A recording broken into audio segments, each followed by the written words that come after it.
What's up, guys? What's up, guys? Welcome back. Welcome back, everybody. Sorry, there's some glare on the screen. I'm in Bali and the sun is rising up. It's early morning for me, but welcome, everybody. Welcome. This will be another live geared towards Q&A, ultimately, just to help you guys and speak about the other side. So at this time, you guys can drop your questions in the comments and we can get started. And before we do so, while we let the questions load up, I want to say that, guys, the other side is, in fact, 100% real. The other side is 100% real.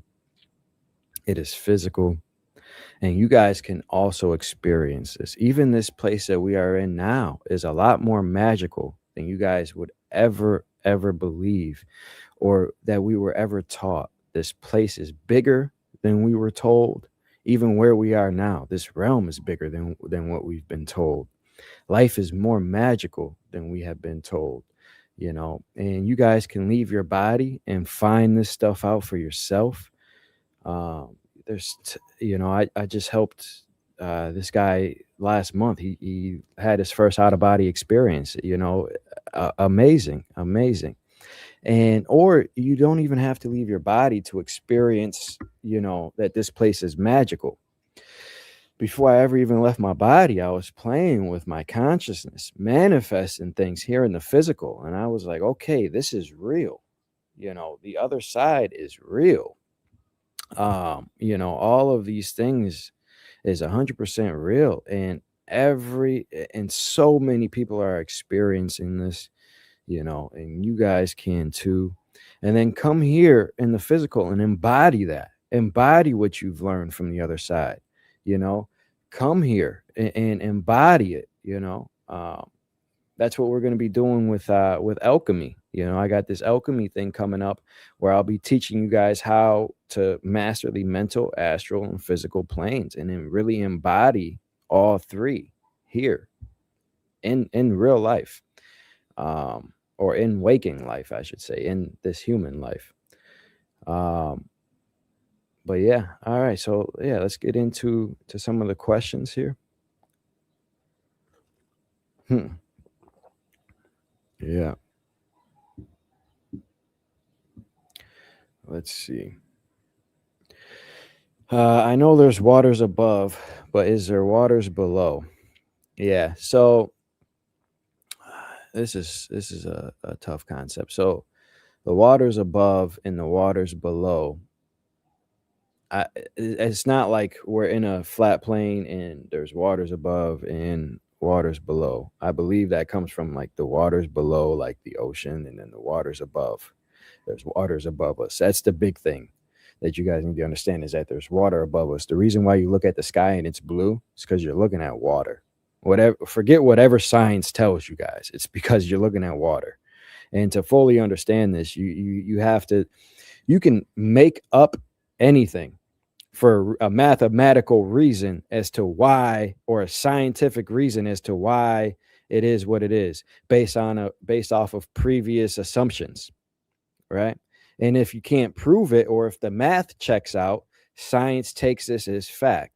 But what you're really looking at is the sky is blue, and it's the same thing with the trees. Like, people, science will say mountains are caused from this and that. You're looking at chopped down trees the majority of the time. Those flat mesas, the ones that actually look like, you're looking at trees. Like they're chopped down trees. Like if it looks like a duck, quacks like a duck, it's a duck. And we really have to start thinking, for ourselves. And just don't take things that we've been told, guys. Here in this life, it is so. I remember when I first started getting into this, I was like, how am I going to help people to understand that reality is so different than what we've been told? I was coming up with ideas, like starting school, like before you, lesson one, like you have to relearn everything that you've ever been told about reality because it's false. And there is truth here too. Like, let me say this, there is truth here. I just ran into a guy yesterday who, have his book here, the 12 dimensions of reality. And he had a dream. He called it a dream. He said he had a dream 10 years ago. It was really an out of body. And he said this whole thing came to him, and he's been unpacking it ever since, the 12 dimensions of reality. And he even connects how religion correlates to everything and how it all points to common truth. There's truth in everything. You see, there's a little bit of truth here, a little bit of truth there. And when you piece the puzzles together, you will get the whole truth. There's the truth is here. You just have to know where to look and how to decode it. But yeah. You're welcome. Thank you, guys. I remember now. I remember through OBEs and also through dreams. How do we keep on living when we know it's a game and people around us insist on playing the same old story? Yeah. So, I mean, ultimately, you can live in your own world, and just have fun. Like I just did an interview, the other day, and he's talking about AI and 15-minute cities and all this stuff. I'm like, if that's your reality, bro, because that's what you're listening to, sure. But that's not my reality. Like, I don't live in that world, So, like, my world is great. You see, like, look around, and we all have the ability to do this now. It's like whatever you feed into your thoughts, and do it by leading by example. Do it by being the example. You see, create something in your life. If people are doubting it, say, okay, well, watch me manifest this. This is a game, and I'm going to control my character, and I'm going to create this in my life. And then they look back and they watch, and they'd be like, oh, wow, this thing's for real. I did that, Well, my ex-wife, she didn't believe none of that stuff, man. She didn't believe I could manifest. She didn't believe I was going to be an engineer before I graduated. She didn't believe in any of that. But then it happens, and I'm like, look, told you, it starts to wake them up a little bit, and when they see how you do it, and just start waking them up, little by little, bits and pieces, whatever you can. Everybody's at a different level of consciousness, and seeing is believing for a lot of people, and the best way to do that is to live by example, and to do these things that you know to be true. And manifestation is a great example of this, because, and when I say manifestation, I'm not talking like, I mean real manifestation, thinking of something, holding it in the highest regard, something that you don't even think is possible, something that you don't really believe is possible at first. Like, it's so far out of your reach, so far out of your grasp, and you think on it until the point where you feel it, and then you become it, and then you bring it into this reality. Like, that changes everything, and people will see that. That's one thing. That's one way that, like, people can see. I was just bending spoons the other day, like bending spoons, with my mind, and, physical things like that prove to people, that, hey, reality is not what it seems it is, so, doing things like that, and just picking up on little bits and pieces of, okay, like, where are you? What would resonate with you? I used to tell people, before you find me, you need to, understand, like, manifestation. Like, if you've never even heard of Billy Carson, like, I'm gonna be way too far out there for you. If you've never heard of, like, Matthias De Stefano or Dolores Cannon or any of those people, like, I'm gonna be way too far for you, so, like, there's levels, there's ways to start, but yeah, you can start there, and just show love, and be compassionate. Like, you have to understand that we're in a game, and just because you're awake doesn't mean, everybody else is. But that's what we're here for. We're here to help that. And you do that by becoming the example. Be the change you wish to see in the world. Be the vibration that you want to see. Spread love. Be love. Seek truth until you become the truth. Do things like that. Be the example. What's up, Mario? Welcome, man. Welcome. Is the true purpose of the deep underground military bases DUMBs to protect the elite from a surface cataclysm of their own cause, or are they joint human alien genetic harvesting facilities? So it's a little bit of both. It's hard to know exactly like which base you're talking about or something like that. But I will say part of this is because what's to come, right? What's to come? Where are we headed? We are headed to the Great Awakening, where all is revealed here, right? And now, if you know this and you have been operating outside of love, if you know this is where we're headed and you've been operating outside of love and you know this change is coming, what are you going to do? Probably try to hide, right?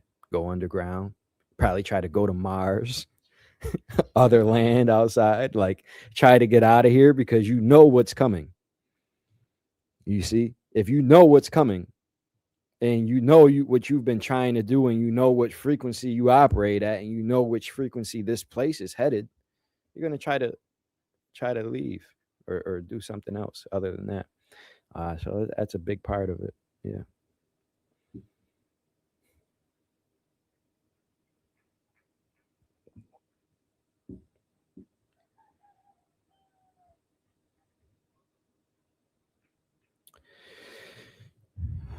Can you eat whatever you want? Do you have to go on a plant-based diet? Okay. All right. So this is a good question. Now, the best way to answer this is the best thing for you to eat is living food, right? Fruits specifically. Fruits is our primary diet, right? Fruits have seeds in them. So when you're eating it, you're not even killing it because guess what? Those seeds can go and create a new one, right? So that's our natural nature. That's what was here for us to eat was fruit. You see? And when you stick a voltmeter in fruit, it has a charge. We are electromagnetic beings. Why you need to eat things that help you produce electricity, right? That's first and foremost. That's what we're supposed to be eating. If you're eating anything at all, you don't even need to eat, man. Like you can get the energy from the sun, grounding yourself, like breatharians. Like that's the natural template, right? And then from there and herbs, like you're not supposed to eat a lot of vegetables. Like those are supposed to be to like heal you. Like that's for medicine. You see, in its natural form, in its base template here, vegetables are for healing.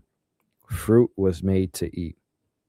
Now, with that said, and eating slows you down. Like this Balinese healer I go to that conducts electricity from his hands and things like that, and he's the real deal. He doesn't eat. He fasts. He fasts, 16 hours a day. So he eats between 7 at night and 3 in the morning. And he does that because he works during the day. So he'll wake up, he'll meditate for 2 hours in the morning. He'll wake up at like 3. He'll meditate for 2 hours in the morning. Then he'll go to work and then he'll work like all day, right? Healing people and things like that. And then after that, that's when he'll eat. It's like a resting period. Like you're not supposed to be eating like in the middle of the day, like when you're work, and eat less too. Eat way less. Um, and what I found was that was hard for people to understand. Like we went to this group thing, and I forget these things have become such a part of my life. Like they just seem so normal to me. And anything outside of there is just like, why would you do that? Like I feel like everybody knows these things, but they don't. Because when he said he fasts 16 hours a day, people were like, what you do? And I'm just like, oh, that's crazy. Like that's where I tell people to start, you know, is fasting 16 hours a day, and it's so mind blowing how accustomed and how far away from the truth that we are. Now, with that said, you can eat meat, you can do whatever it is that you desire. You can. Now, that's the best thing to do is to eat fruit, right? That's the best thing. I still eat meat. You know, I eat. I don't eat so much chicken anymore. If I do eat meat, it's like steak or ground beef, and I eat a lot of eggs. It's just because that's what I like. I like eggs, and it makes me feel full, especially when you're eating one meal a day. It makes you feel full. And that's what I eat. And avocado, peppers, onions, things like that. Um, and fruit, a lot of fruit, pineapple, watermelon, mango. A lot of fruit. That's the best thing. But eat now. If I tell everybody here to just eat a fruit diet, you can't do that. If you have an issue with a kidney or something like that, it's going to exacerbate the issue because your body's already not conditioned to that. You see, so everybody's different. You have to eat what's in tune with your body, basically, because one, genetics plays a role. Another aspect of that, oh, my ears are ringing. Another aspect of that is, oh, my ears are ringing really bad. Another aspect of that is you have been conditioning yourself when you were here. You see, you've been eating different things. Your body's not as in tune as it should be based off of your diet and things that you've been putting into it. So like if everybody here just went on a fruit diet, it'd be super beneficial for a lot of people. A lot of people. But some of you would actually hurt you more. So you have to listen to your own body. What do you like? That's the best advice I can give you. Listen to your body. If it's too much or too detrimental, it's going to have an adverse effect. You see? Like when I say I eat once a day, I do, but it's because it's easy for me. Like I don't if I ate 3 meals a day, it'd be weird. I'd be way too full. It'd be way too much because I've worked that way up over a while. I've been fasting or intermittent fasting. I've known about that for a very long time. The benefits of that. I've known about that for a very long time. And it started off with me just eating lunch and dinner, you know, in an 8-hour window, eating in an 8-hour window. And then that's the most beneficial that you'll see. Whether it's fruit, whether it's all a carnivore diet, whether it's an all fruit diet, you'll see benefits either way you go. And both people can go on, somebody can go on an all carnivore diet and see a benefit. Some people can go on an all fruit diet and see a benefit. It's because when you're doing these things, you're cutting out processed foods. So cutting out processed foods is what is going to be the most beneficial. Don't eat anything in a box. Like when you're going to a grocery store, avoid all the middle aisles, essentially. Don't eat anything in a box. If you see something that has a list of a whole bunch of ingredients, avoid all of that. Eat whole one ingredient foods. That is going to be the best advice out of anything. From where we are now. Now, in our natural form, fruit is the best thing to eat. It's shown everywhere, right? We know this. It reproduces by itself. It grows. It's for us. But from where we are now, we are so far away from that. Eating whole one ingredient foods and in an 8-hour window at least every day is the best advice that I could give any of you. Because when you're eating processed foods, your body's made to process the food. So when you're eating processed foods, it's like you're eating garbage. It's already processed. Why are you eating it? You're not getting any of the nutrients from there. It's garbage. Don't eat that. So eat whole one ingredient foods is definitely the best. And people in this space, they always say, oh, you be vegetarian or be vegan, don't kill animals, like all that. No, but eat whole one ingredient foods is the best. But yeah, aside from that, it's fruit. Yeah.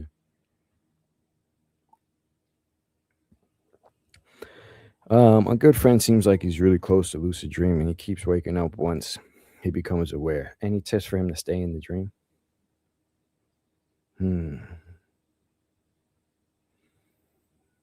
Practice. Before he goes to sleep, I would advise him to imagine a dream. Get a dream journal. Everybody here watching this should have a dream journal. And before you go to bed, after a week or two of writing down your dreams, you shouldn't be doing anything besides reading your dreams. It puts you in the state of the other side. Don't be scrolling your phones. Don't be watching no movies. Read your dream journal. If you got to do anything before bed, read your dream journal, right? Just start there. And then one of the practices is when you're dreaming, before you go to bed, envision yourself in a dream and envision yourself waking up in that dream. What are you going to do? Envision yourself staying calm. Tell him to envision himself staying calm in that dream once he becomes aware. And practice, mentally prepare for these things, right? And dream or out of body experience, because, all right, so I'll give you guys some examples. So this girl has a testimonial coming out soon. This testimonial was amazing, amazing. She had ET contact. She made it to realm 2, and to see her progression was so great. We got on a call a couple months ago, and she had a few experiences, and she's been following. She's part of Beyond the Veil, and she's just developed her skills to a point where now she left 3 times in one night, and she was prepared ahead of time. Okay, if this happens, this is what I'm gonna do. If I experience this, this is what I'm gonna do. Preparing ahead of time, right? Another example is this guy I'm working with. He just had his first OBE, and he was like, I executed everything that I wanted to do because I was prepared ahead of time. And I'm like, exactly, that's it. Like, that's what you need to do. So preparation helps. Before you do anything here, you have to see it. Before you do anything here, you have to see it. And what do I mean by this?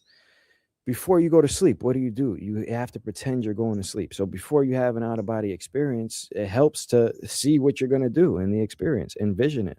If you feel this, what are you going to do? Start training your subconscious. It's really that simple. Yeah.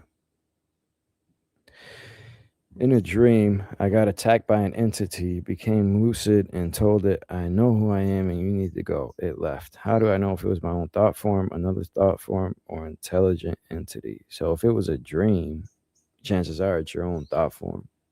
Chances are that's exactly what it is. I mean, how do you know?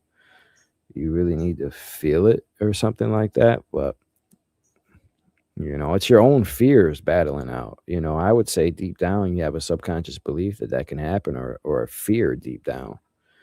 That's the root of it. So if you fix that, those things won't happen, essentially. But it's good that you told it, I know who I am and I need you to go.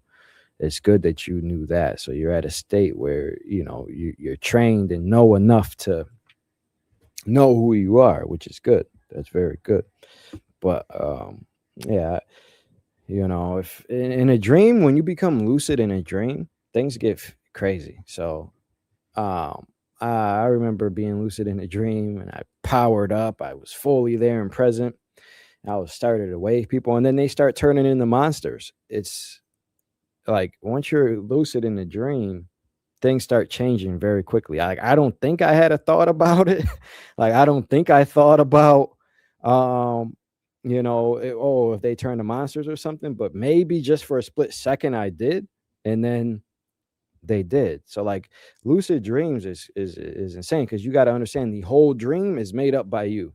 The whole space is made up by you. So more often than not.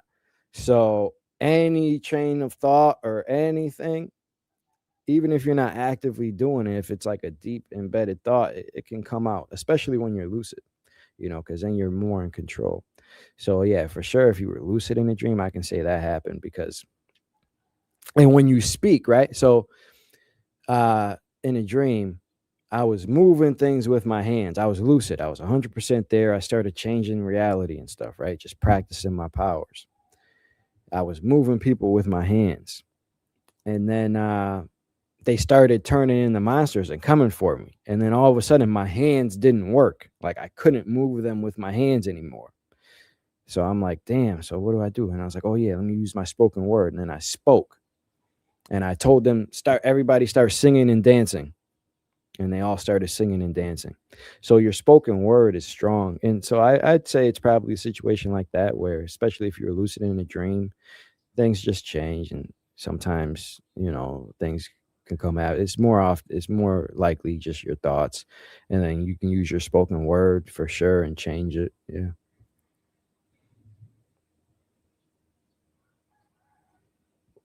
You're sure it's real for every one of us? Every single one of us belongs to the other side? Yeah. Like, yeah, where else would you belong to? Yeah, yeah, I'm sure it's real for every one of us. Yeah, yeah, I am sure. It's home. It's real for every single one of us, 100%. It's where we come from.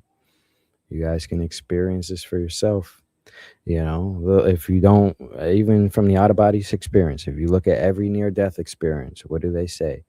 It's proof that we live beyond this life. Dolores Cannon, uh, what is it? Hypnotherapy. Yes, everybody comes from the other side, and out of body experiences, right? Everybody comes from the other side. Psychics, mediums. That's where we come from, and that's where we all return back to. Yeah. Are other people and our perceptions real? Are we alone in our universe? Uh, I'm real, my friend. Are you real? Like, ask yourself. Like, I'm real. Are you real? Yeah, yeah, they are real. Are we alone in our universe? No, this is a shared reality. This is a shared universe, a shared reality for souls to come in and have a shared experience. That's just what it is. I understand where this line of thought comes from. Everything is possible.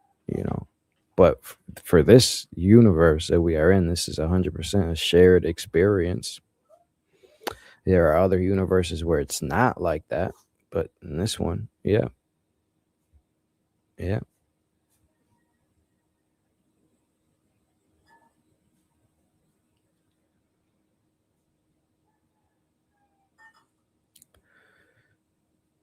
Could souls in the heaven realm also be in forgetfulness? No. To go through the veil of forgetfulness, it's here on earth. Now, if you're going there from here, you may not have all of your memories, but you're not even gonna really go there or be there permanently until like you're back in like your no. They're not in forgetfulness. They are in remembrance. The veil of forgetfulness comes in these lower realms in physical incarnations. Yeah.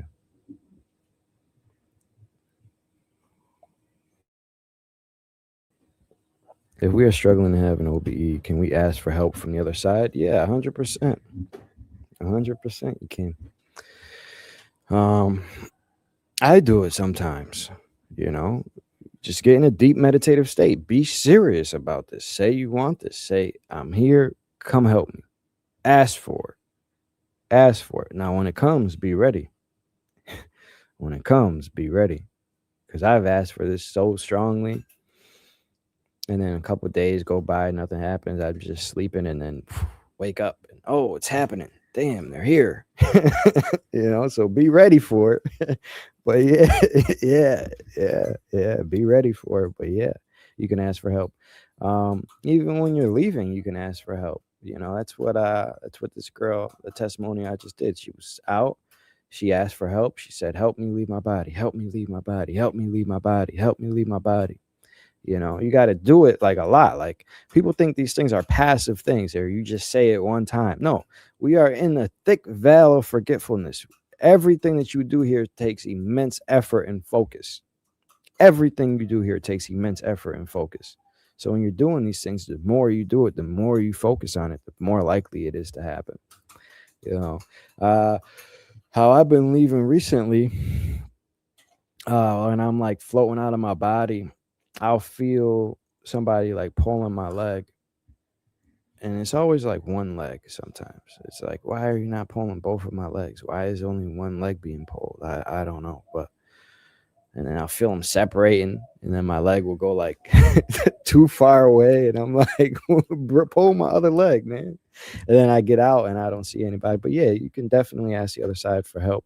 Like I'm just saying, like sometimes they'll come to you. So when you ask the other side for help, it can come in a way like when you're actually like in sleep paralysis or floating above your body. You can ask for help to leave then too. And sometimes somebody will be there. Now it could either be somebody that you created, a thought form that you created. I've done that. or it could be, of an actual entity to help you out. You can do that. Now, another way that this can work is if you ask the other side to help and you're just sleeping, they can come to you when you're asleep. And what this will feel like is like you'll wake up and you'll just be coming out. You'll just be coming out, and you can try to fight it, but it's going to be a strong pull out. Like it's hard to not go. Like I remember when I was in Georgia, um, I did this. I was like, help me, right? And I'm just going to sleep, and I'm coming out, and hold on, guys. And I'm coming out, and it just felt like a strong pulling sensation. Like it feels like your soul is being sucked out of your body. It feels like your soul is being sucked out in it. It was so I was trying to open up my eyes and stop it. I couldn't. It was like I was it was so such a strong force, so be ready, and they'll come there, and then when they come, they'll be there as soon as you come out. You can certainly ask for help from the other side, but and it's when I say you can certainly ask for help, you can, but it's not like you just lay there and say, "Oh, help me leave my body tonight." No, like I mean, get in a real meditative state. Connect with the other side first in a meditative state. Just assume you're talking to the other side. Say it in the mirror. Say, "Tonight, I will leave my body. Help me." Like, and mean it. Say it with your soul. Don't say this. Say it with your soul and mean it. Really connect with the other side, and they will come through. They will come through. Focus on a thought for 17 seconds straight. Focus on a single thought for at least 17 seconds straight. That signal will become so strong, and it will happen. Yeah. What kind of studio binaural stuff should we listen to, and why does that help doing OBE? Um, any binaural beat will help. Why does it help inducing OBE? Because there's different states of there's different brain waves, brain what is it called? There's different brain waves, brain states, right? Or yeah, there's different brain waves. So there's the gamma, alpha, beta, theta, delta. And what the binaural beat does, typically your left and right hemispheres of your brain, right? They're operating at different frequencies. The neurons are firing at different rates. Your brain it works off of impulses of neurons firing, right? Your neurons on your left hemisphere and your neurons on your right hemisphere, they are going to fire at different rates slightly, right?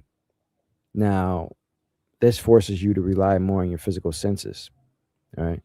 Now, when you are able to link the left and right hemisphere up to the same frequency, now you have synchronization. Now it's a lot more easier to use your brain, all right, and focus here in the physical. Now, what the binaural beat does is if you're listening to a certain frequency here and a certain frequency here, it then forces your brains to link up and hear the same beat. Your brain will hear the difference of the two beats. This gets them operating at the same frequency, and it will help put your brainwave in delta. And when you're doing this is primarily just for the mind awake, body asleep technique, where you're waiting for sleep paralysis or the vibrational phase. Because for this, the physical body needs to be shut down enough. The electromagnetic field of your heart needs to be lowered to the point that your soul can leave it, right? And simultaneously, your brain needs to be operating at this delta state, the slowest brain wave that you can have, 4 hertz or less, right? And when those two combined, you're out. So that's why it helps inducing it. And that's what Robert Monroe found out, and that was a blessing, you know, for sure.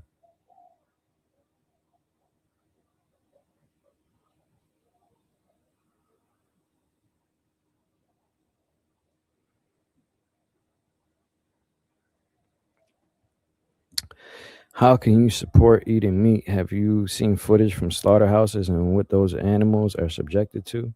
Yeah, guys, I'm not getting into that. You know, do that with somebody else.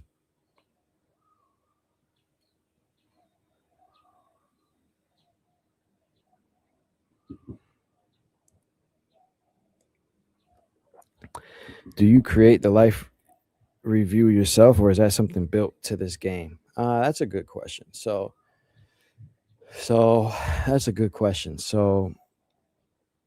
Um, it's I want to say it's something built in. It's like what you sign up for after this, and it's a good thing because from all when you're in your human perspective, it's like, oh, I don't want to do that. I just want to do this and that. When you step back into your soul, to the eternal aspect of yourself, when you step back into your soul, the eternal aspect of yourself, um, your perspectives changes. You are now thinking about the bigger picture. It doesn't matter about this life anymore. So you can see things. You'll want to see things just how you reacted, right? You will want to see things how you reacted, right? You will want to see how how you reacted. Um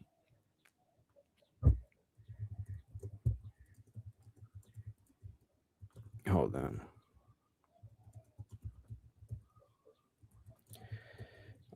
You will want to see how you reacted. So it's almost like it's set up into it, and we all experience this form of a life review. I haven't seen an instance where that didn't happen.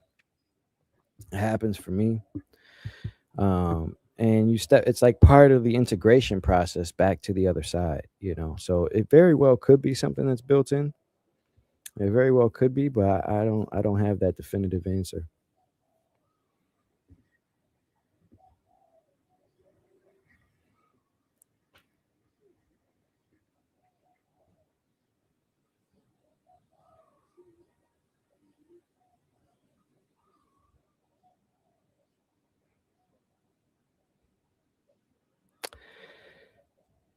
How do you know this realm is the toughest, most challenging? Is it the toughest ever? Yeah, it is. Like, this when you go to the other, you'll know this. Yeah, like, you just know. Everybody knows this. You know, it's a known thing. You know that. It just is. This is the only creation of its kind. This is the biggest creation in all of ever. This is the biggest creation that's ever been done. This is the most massive one. This is front and center on the other side. Everybody wants to come here for this reason. This is the toughest. This is the one with the most restrictions, the most dense. When you leave your body, you will see that. Even when you're outside of your body in this realm, you will see and you will experience the frequency of this place. Fear still exists here. Dualities exist here. You can see the greatest thing here, or you can see the worst thing here. And as you go out higher and higher, it gets better and better. Those things don't really exist. It's a known thing. It just is. How do I know this? Personally from my experiences when I was here. That's what it felt like. You feel the vibration. You feel it. It feels sticky. It doesn't feel good here. And then once you leave this place, this realm, and things feel back and your memories start to come back and you're just like, man, glad I'm out of that place. That's kind of how it feels like. It's just like, man, glad I'm out of that place.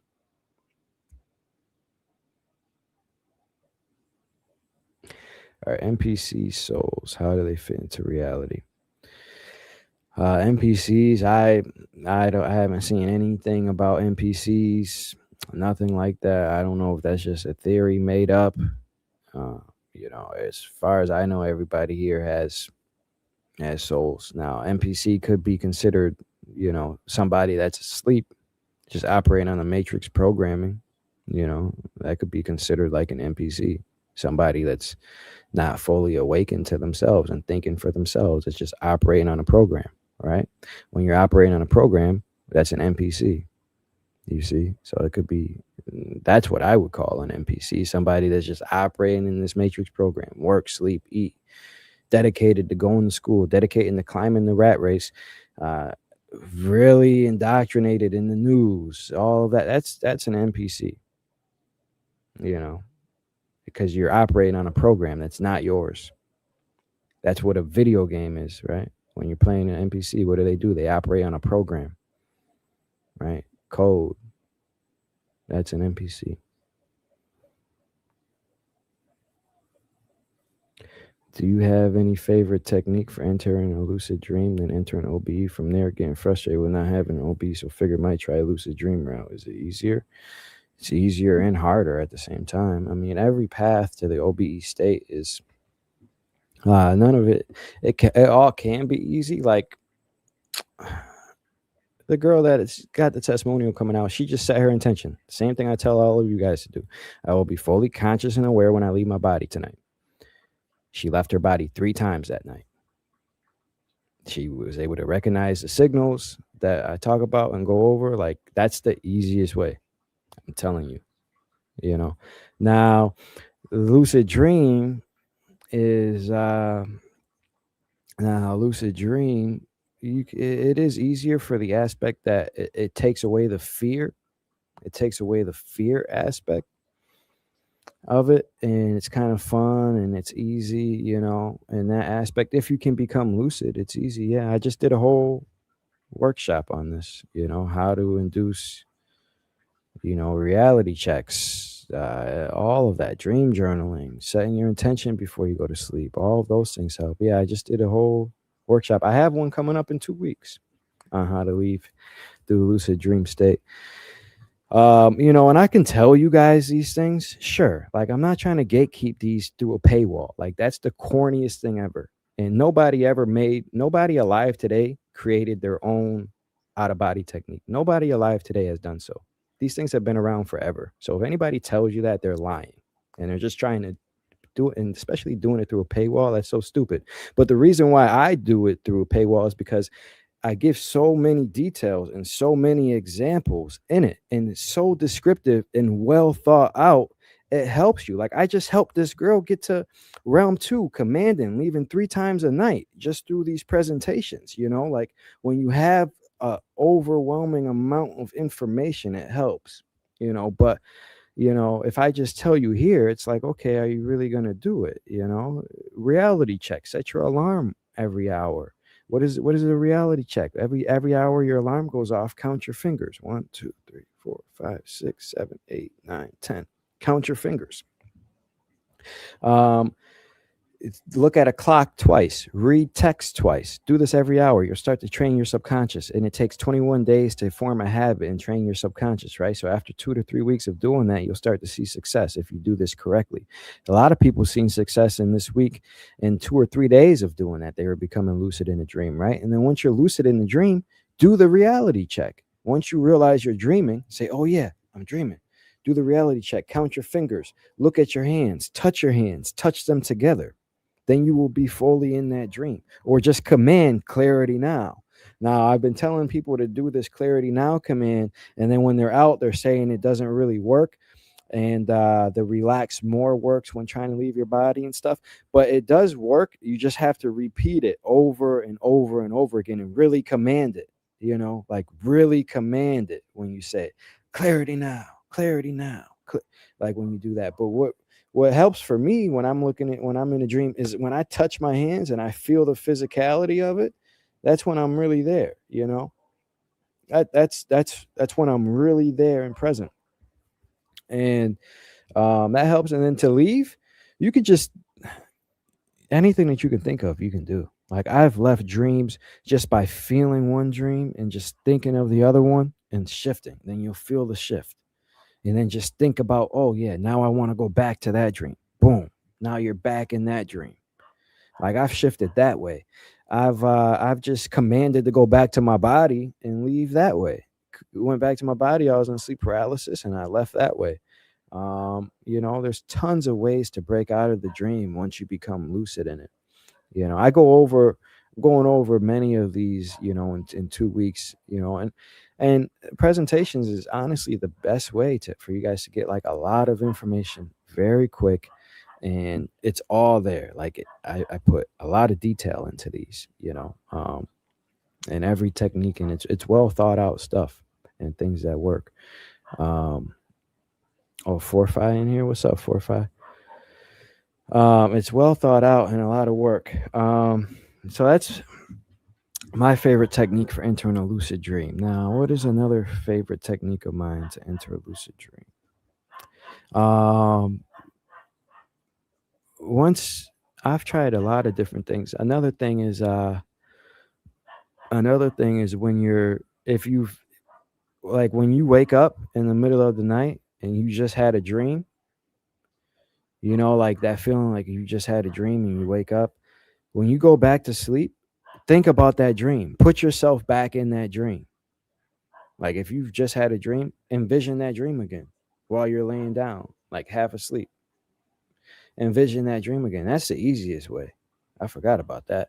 That's the easiest way. And when I do it, I don't just enter a dream. Like I'll be leaving my body. So like that's a quick way to leave your body too. Like if you have a dream in the middle of the night and you wake up, I just am eh, when I say this, you may not understand it, but what I do is I envision that frequency of the dream. By that frequency, I mean like what is that feeling of it? You see?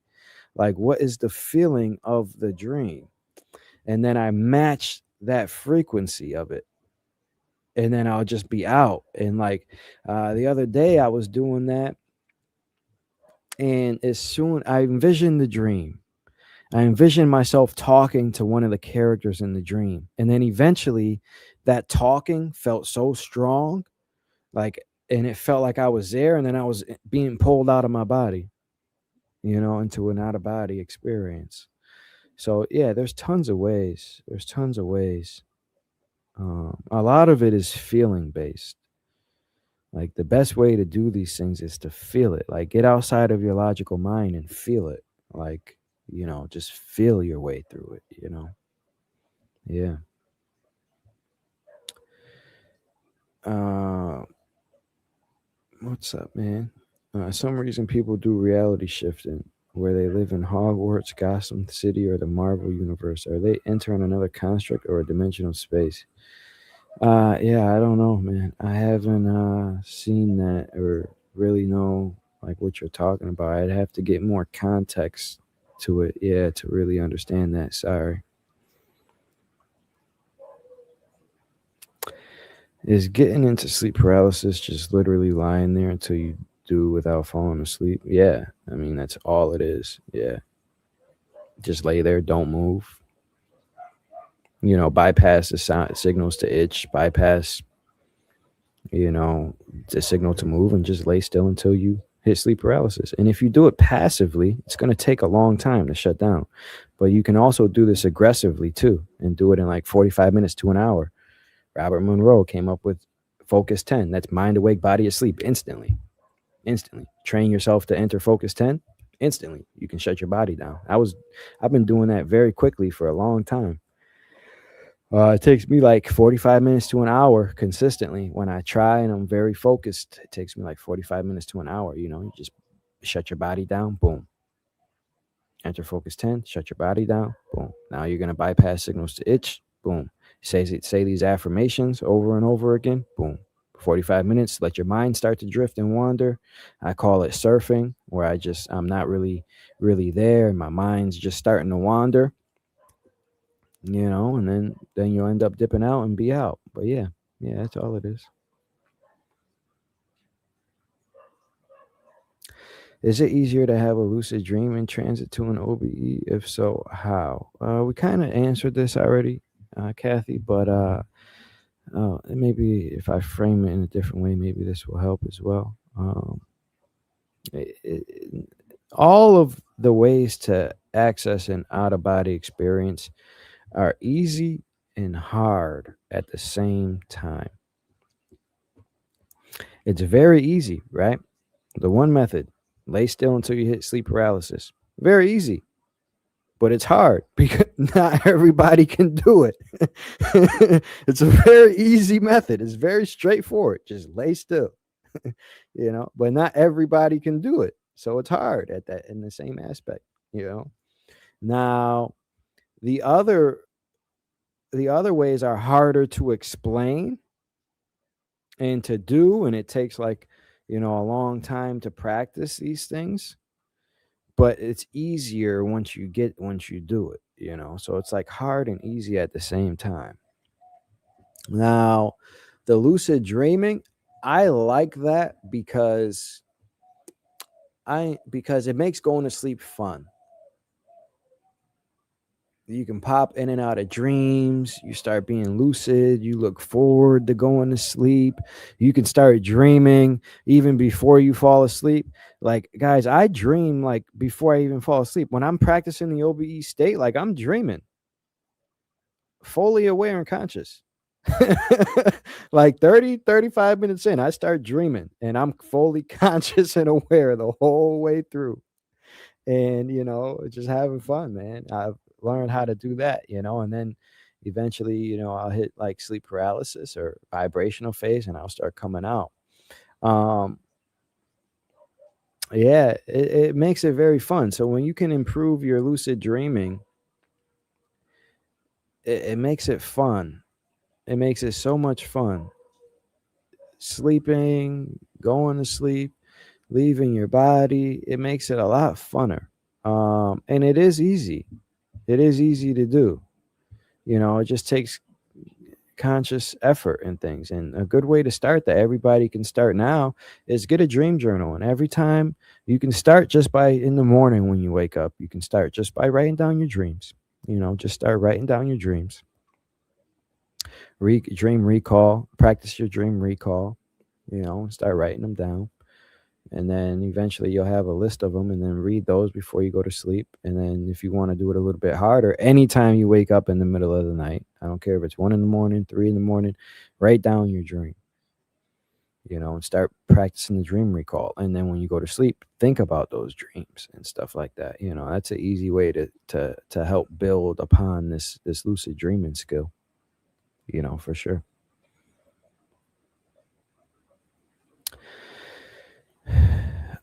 Any benefits to keeping a large mirror in your bedroom? Like, will beings have more access to you? Yeah, I mean, you can say that. Beings don't need mirrors to have access to you, though. It's more for like you. Like when you leave your body, you can go through your mirror, and it will be a portal. But like beings, they don't need that, and you don't honestly even need to go through your mirror to go somewhere. You can, but you also don't need to do that either. You can just command yourself to be somewhere, command yourself to go somewhere, and you can be there. But yeah, mirror, I get where you're thinking. I get where this thinking is coming from, but it's not needed. No, beings can come there either way it goes. Um, yeah, yeah.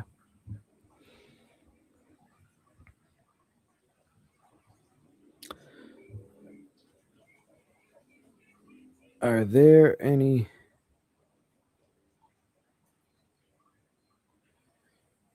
All right. Are there any benefits on the other side to the energy body if we conserve our sexual energy here in the physical? Hold on, guys. Let me just see something. So, all right. Can you pull that back up, prop? Sorry. I was navigating between screens. My apologies, guys. Are there any benefits on the other side to the energy body if we conserve our sexual energy here in the physical? Yeah, there's a lot of benefits. Yeah, if you conserve your life force energy, there's a lot of benefits to it. You'll feel it here in the physical too. You will feel it here in the physical too. Um, yeah, there's a lot of benefits. It's your energy. It's and when you use that energy, it will help you hear more in the physical too. That's primarily where I would say the benefit is here in the physical, because everything is energy. So the more energy that you have, you're able to exert that energy into something else. Like if you want to create something, and you preserve your life force energy, and then you put that same energy into what you want to create, you're able to create it much easier. This is why athletes and boxers, they practice abstinence before a fight or a match. They're conserving their energy, you know. I'd say more so that's where the benefit is, but you'll see it across the board as well. Yeah. Yeah. All right, guys, if you guys could just give me a few minutes, I will be back in like 1 or 2 minutes. I'll be back. All right.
Um, all right, guys, I'm back. Sorry about that. All right, let's see. Yeah, and thank you guys all for being here today. You know, it's good. We can do these on a pretty consistent basis. You know, if you guys are here and if you guys find this helpful, you know, for sure, this is something that we can do. This is what it's all about. Is bringing the truth, breaking down belief systems here. We have been riddled with so many lies our whole lives, and belief systems and breaking down. And when you can hear the truth, it helps in so many levels. You can get a tip. Sure, you can get a tip and try to leave your body, right? But the major thing about this is the frequency of it, right? The frequency of the truth and reprogramming your mind to be in this state all the time. You see?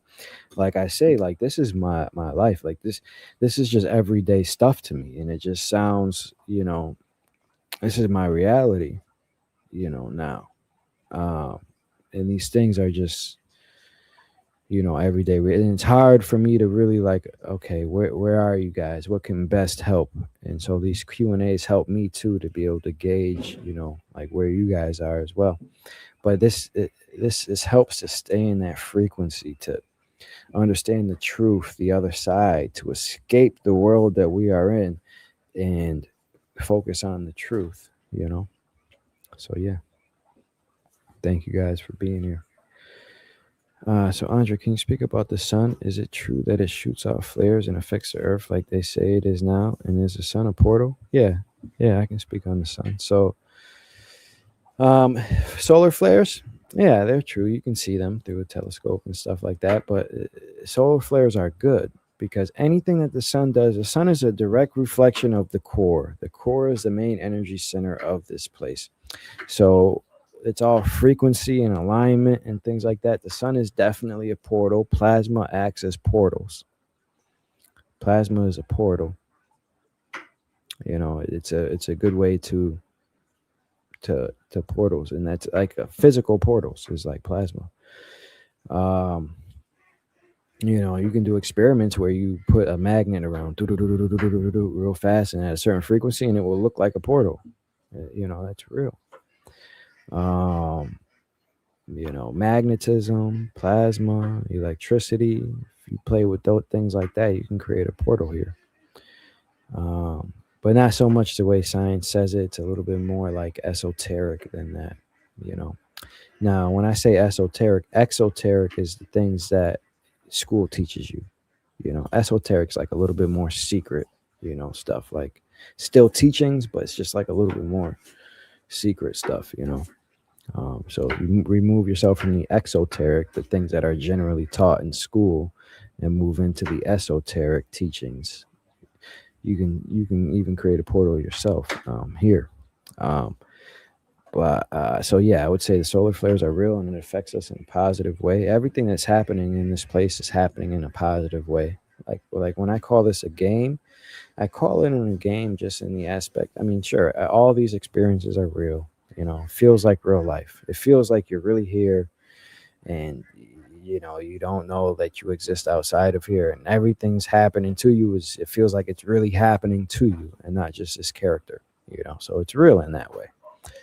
Um, but when I say it's a game, it's because everything here happens in.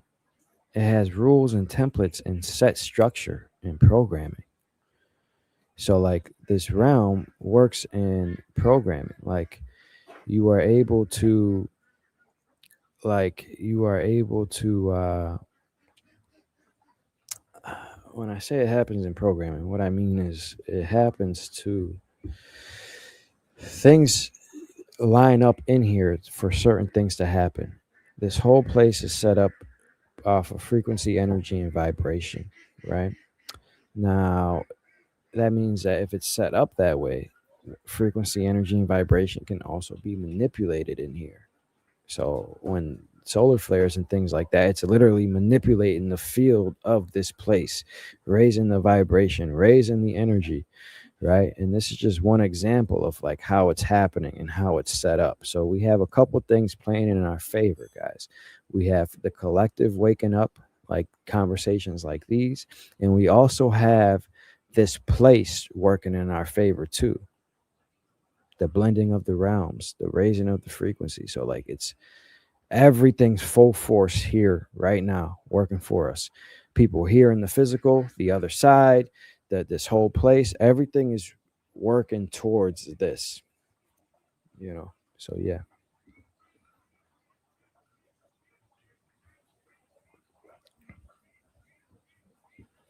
Have I met people out of body that are not conscious? They are out of body, yeah. Yeah, I have. um it's like they're on autopilot. Yeah, I've talked to them, and like they weren't like really there. Like it's like they're on autopilot. Sometimes too, you talk to them and they're fully there, and then they come back and realize, and they don't remember. So there's different layers to it too. Like, yeah, um, but yeah, so I've met people out of body, and I'm like, okay, you guys, so and then they come back and they don't remember. So yeah, there's different things for it. Yeah.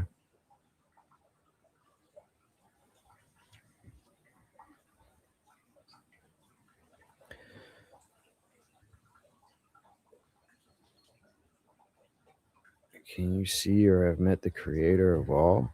The creator of all, like source, like the field of all things. Yeah, you guys have to understand that, the creator, from a human perspective, we think the creator is the person that made the heaven and the sky, the skies and the earth. Like that's who you think is the creator, or the creator of these human bodies. That's not it. That's not the creator. If there is a creator of everything, it's just like this force, this source of consciousness. It's all that there ever is. Now, there are creators of this universe. Yeah, for sure. And this is well known information. Like, people act like they came up with this, but this is well known. I just met a guy yesterday, never even heard of out of body state. He said, yeah, said the same thing. Now, there are creators of this. There are creators of this place. Yeah. But um it's not like what you guys think it is. Like when people ask me, have you found God, or you're not God, or have you found the creator, it's like they're coming from a place of inferiority, where like they don't know who they are outside of here. And it comes from being a human and forgetfulness. Like, especially when you get into this, I understand. Like when I was first into this, I was like, so who's God? Like, what is this really? But in time, you'll start to understand, that outside of here, you are the infinite. You have the power of to create universes. We all possess the power to create a universe. So we all are the creator in that aspect. So when you ask me, have I met the creator of all, so the creator of all souls and everything? Is that what if that's what you're referring to? There's not like a particular being. It's not like somebody to meet or something to see. It's just like all that there ever is and was. It's not something to see or it's not something to meet. It's just like something that just is. It's hard to understand and grasp, but I hope that helps, my friend. Let me know.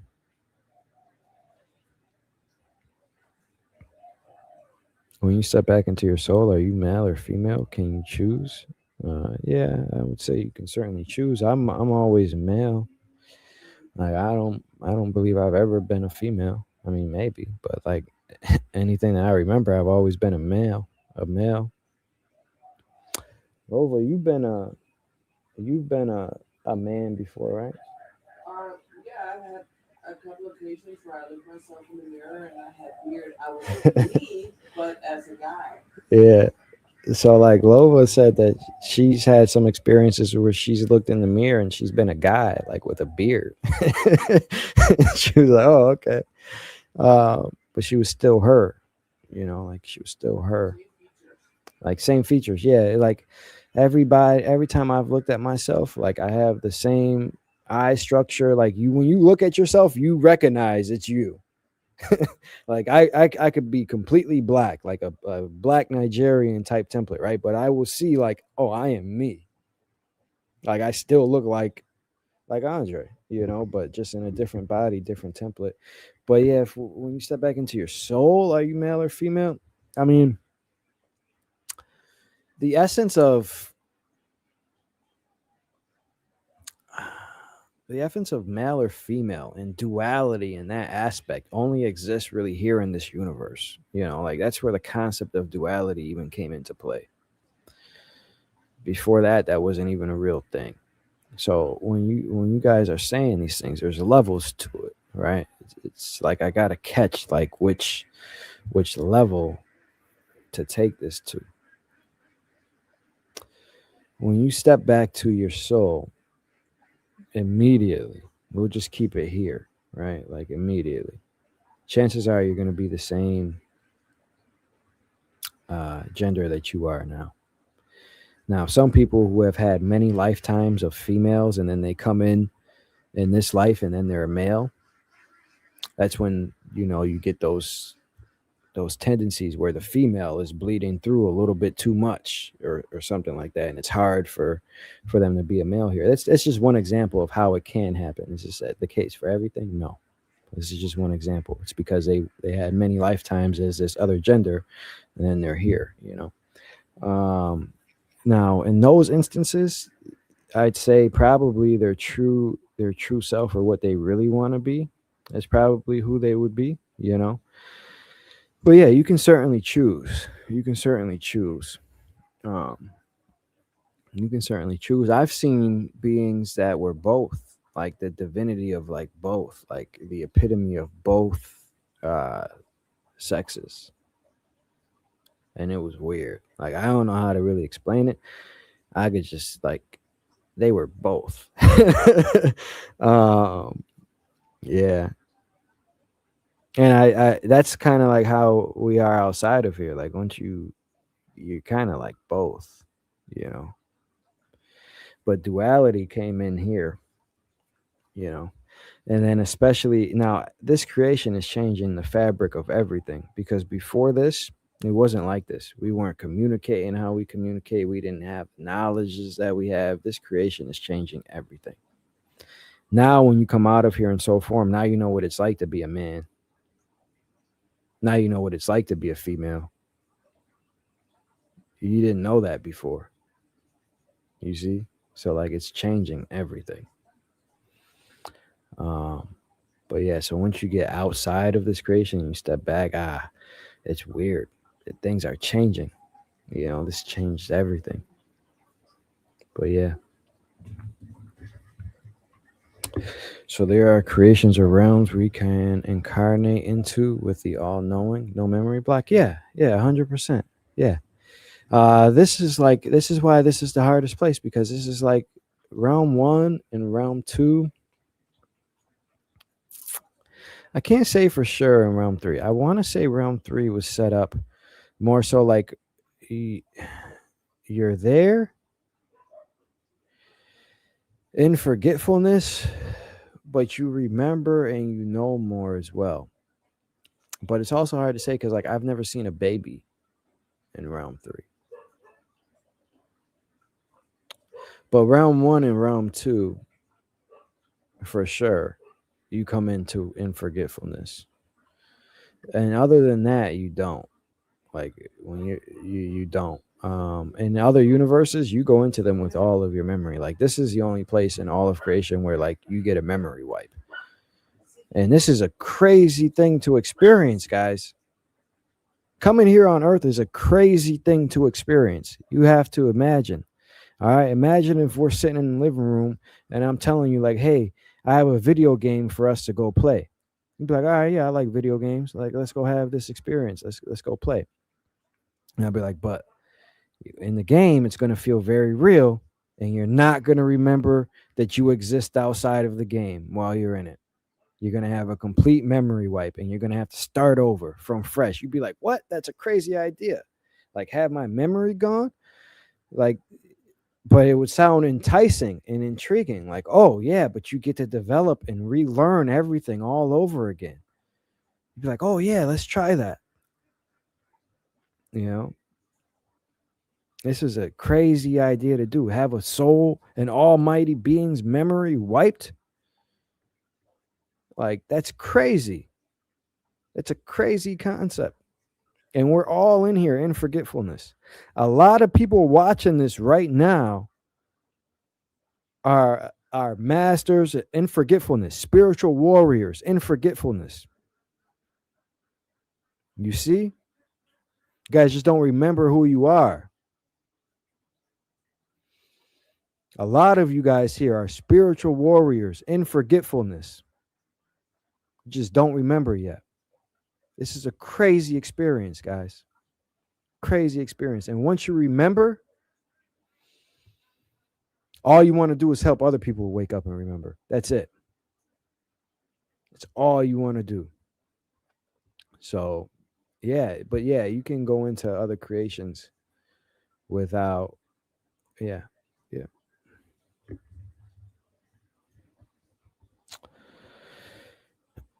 But have I seen or learned any info about Realm 1 having the petrified bodies of giants and giant trees? Yeah, so, yeah, actually. So, all right, so I was thinking about how I could best explain this, or the best way to do it, if I would do it in a YouTube video or a presentation in Beyond the Veil. But essentially, it's like this. I'll tell you guys right now. So essentially, it's like this, right? The way time happens, as you go back in time here, you go back to the other realms. Like all of the history is here. Like the Greek mythology, Mount Olympus, Zeus, those stories are real. You know, all the history is here. The pyramids are here still, you know. So as you go back in time, the histories are here. So the giants were here. Yes, giants. That's 100% true. The giants are here. They're petrified.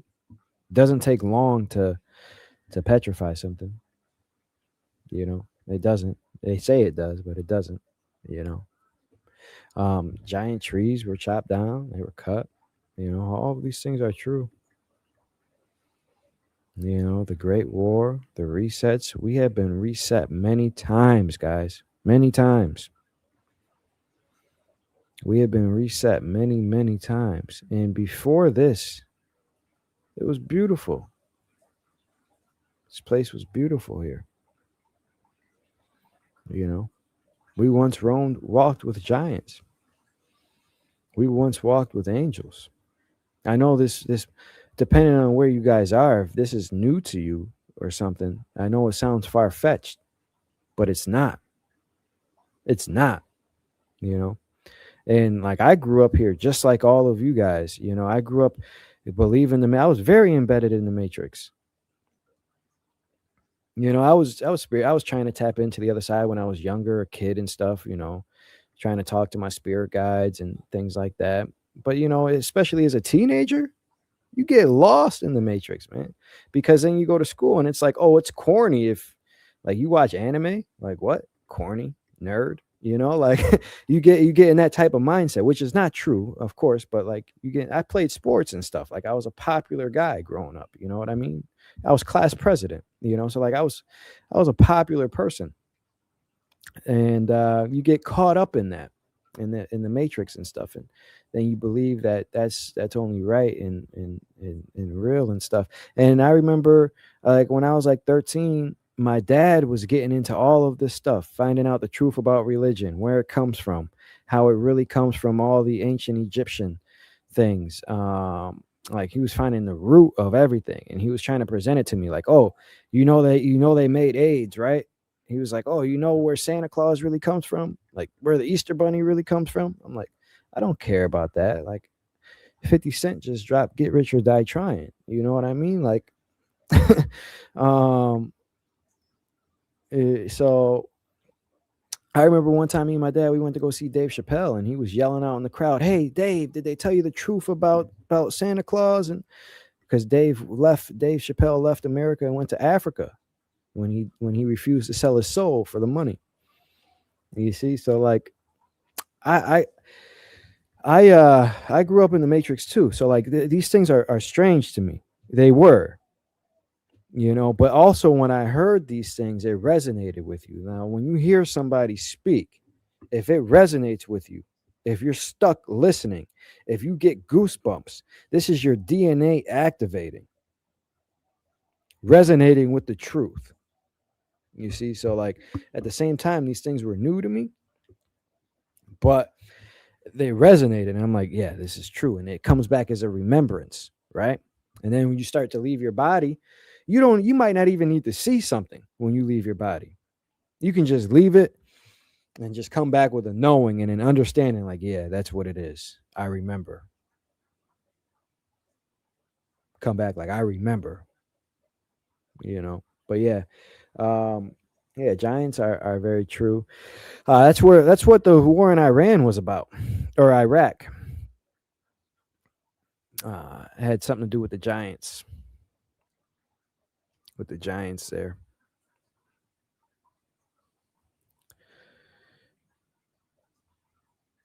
Do you have any suggestions to us to do the first time we go out of body?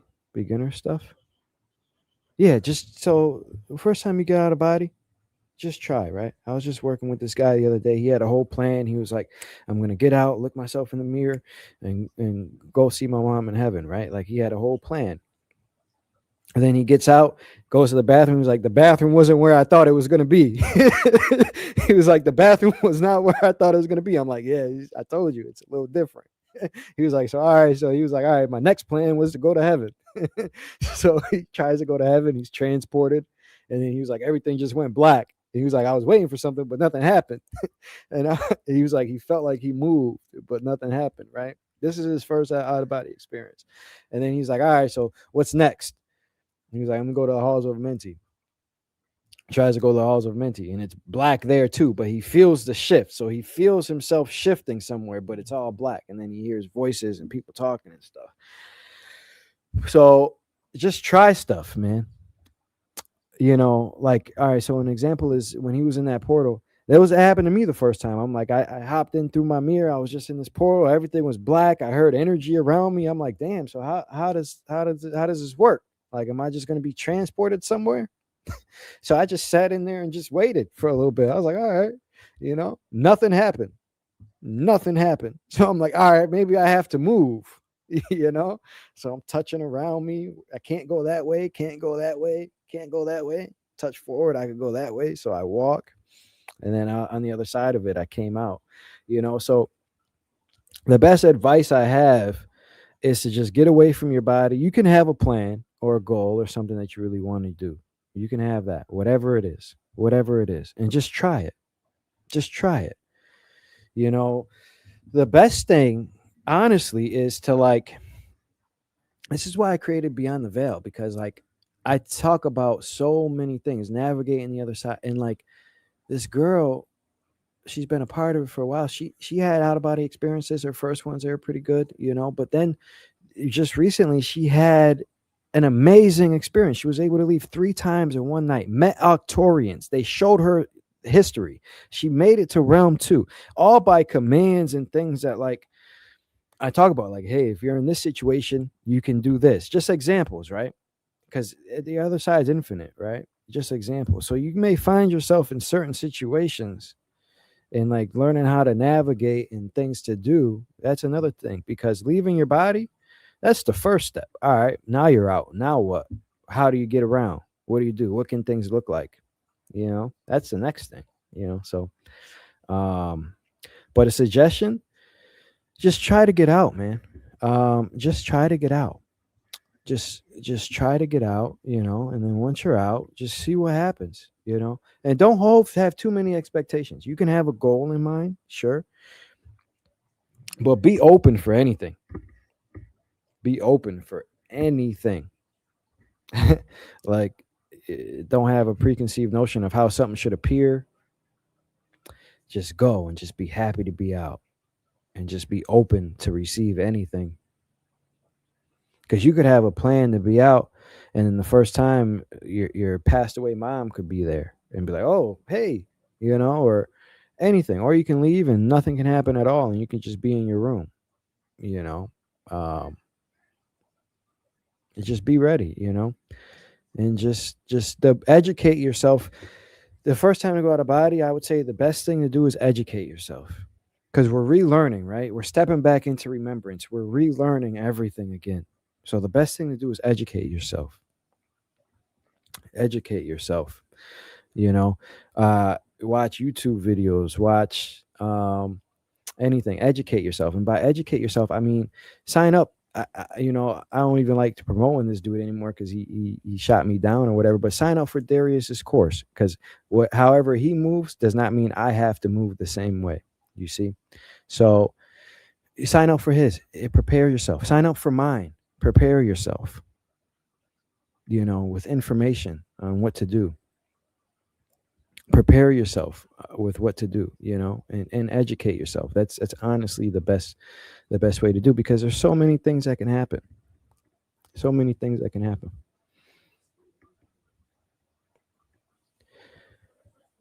Can you learn skills or languages during an OBE and bring it back afterwards? Yeah, 100%.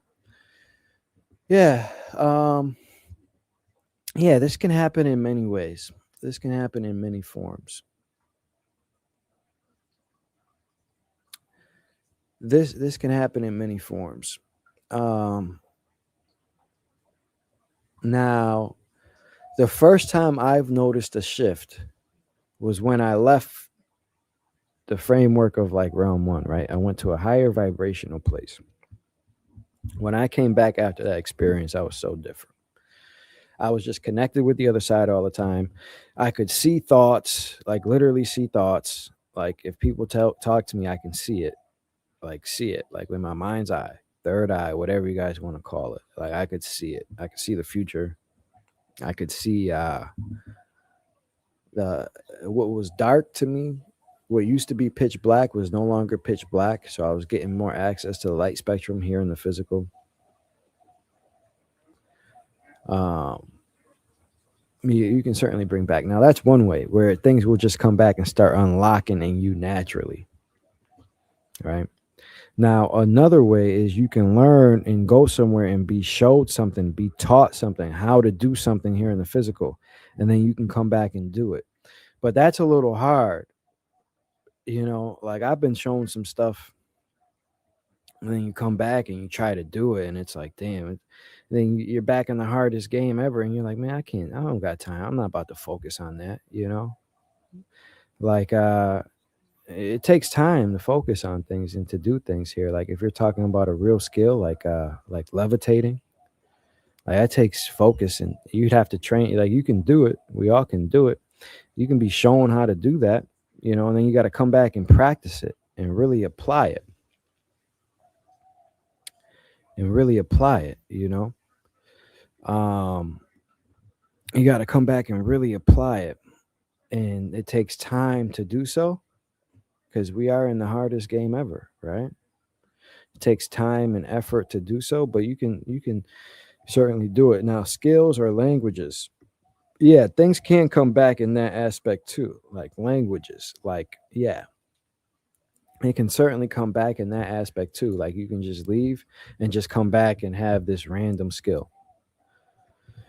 Now, in the form of like learning a language out of your body, it's not going to be like you learn it. It would be more so like you came back and you just remembered, like something within you just clicked on, and you will just remember. It'll be like a miracle, right?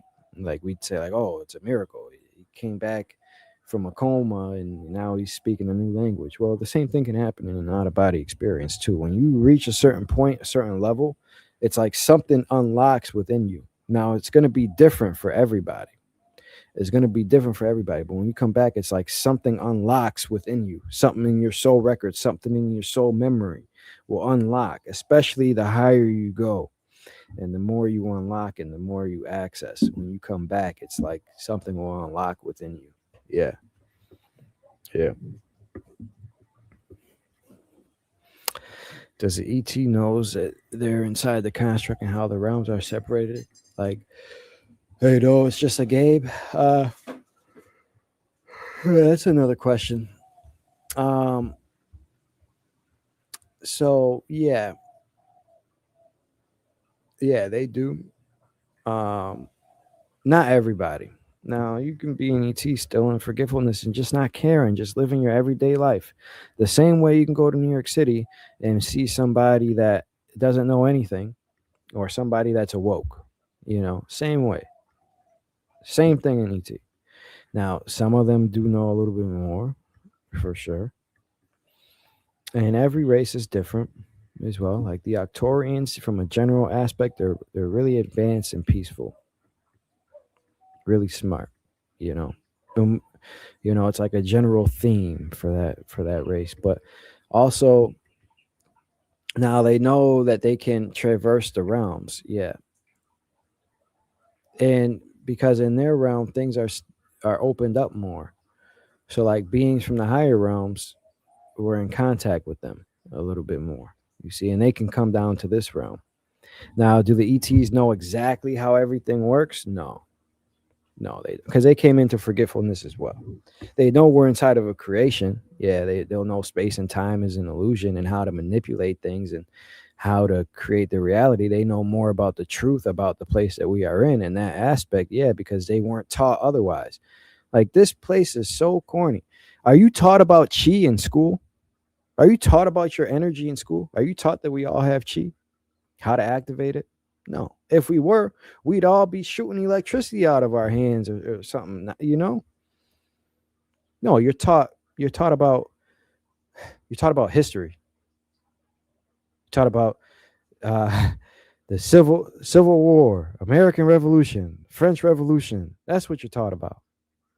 You're not taught about chi or something like that. So even if you come into, I say that because even if you come into forgetfulness into a place, you can still be taught how to do stuff. If we were all taught from the time we were born about chi and how to manipulate our energy, we'd all be doing some crazy stuff, or taught about the universe, the elements, how to manipulate the elements. We've been manipulating our environment, same way the ETs were, same way they are. So they know that we're inside of a creation. Yeah.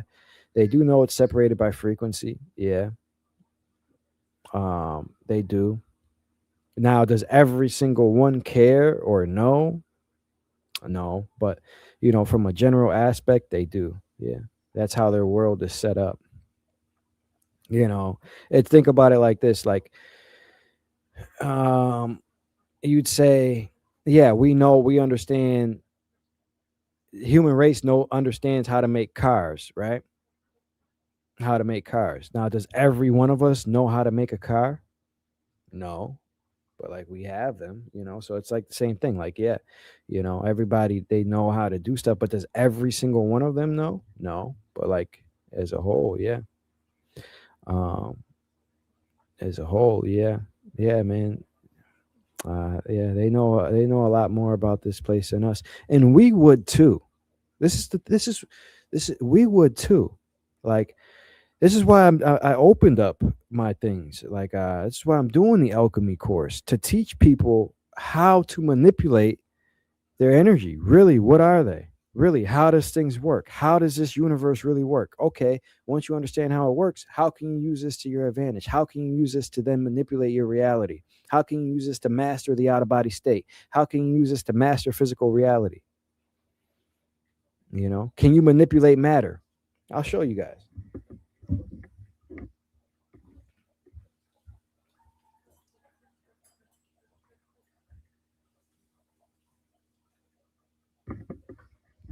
Can you manipulate matter? Bending spoons. Bending spoons with your mind. Bending spoons with your mind. Now, when I say bending spoons with your mind, it's not like I just looked at this and bent it. But you see, right now, I cannot bend this. I cannot bend this with all of my might. It's hard to bend it. But when you focus on it, when you focus on it, you can bend it. And I broke this one. When you focus on it, you begin to manipulate the material, and then it becomes easy to bend. You see, and that's just easy. That's something easy that all of us could do right now. All of us could do that, and you would feel it. At first, it'd be very hard, but then you test it, you imagine it bending and things like that, and then at one point or another, a window will open up, and it will just be very easy, and you'll just be like, "Wow." Shit will change. So you know, manipulating energy, and that's just something quick and easy. Manipulating energy and how this place is set up. That's what's important, and that's what's really going to wake us up, and that's what's going to really create gods on earth. It's things like that. And that's what I'm trying to do is explain to you guys how this works, how this sets up, and then how can you use this.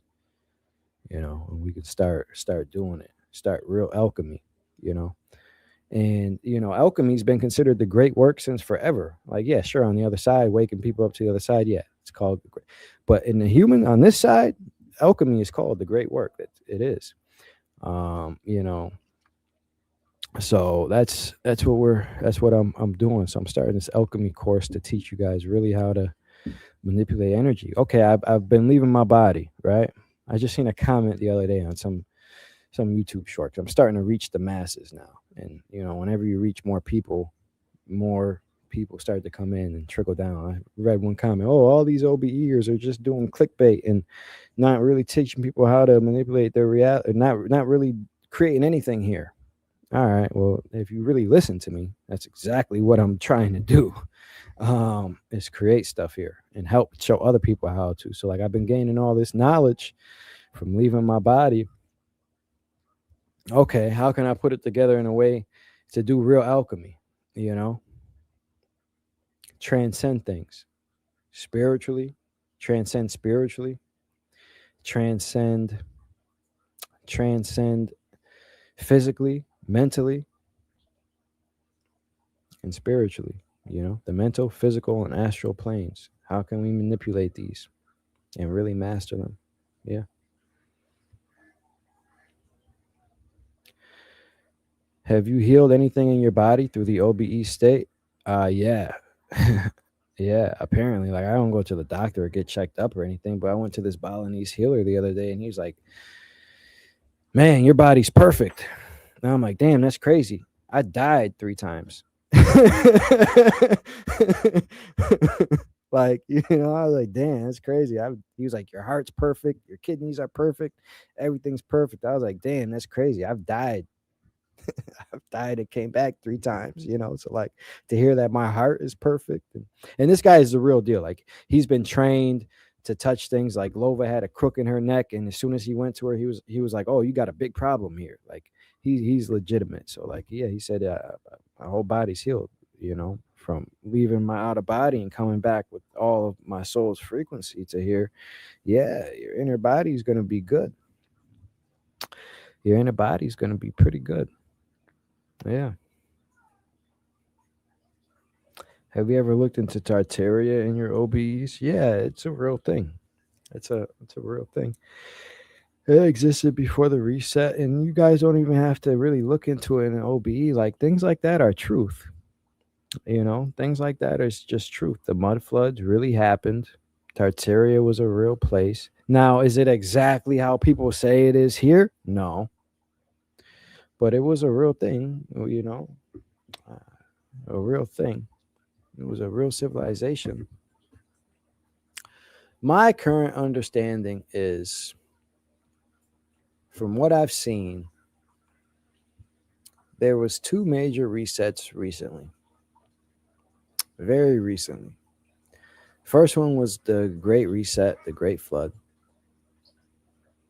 that separated us from where everything was opened up, and that happened relatively recent. Now, the next one, we rebuilt after that. We rebuilt things up after that, right? I haven't looked into this in a while. This last time I looked into this was probably like when I started YouTube, like last year. Now, we were reset again, all right? And the Great War happened. The Great Flood. We reset. That was like what separated us from the last time things were opened up. And that happened relatively recent. And then we rebuilt up, right? The civilization. We started to open up, almost reached the peak again, right? And then there was the mud floods.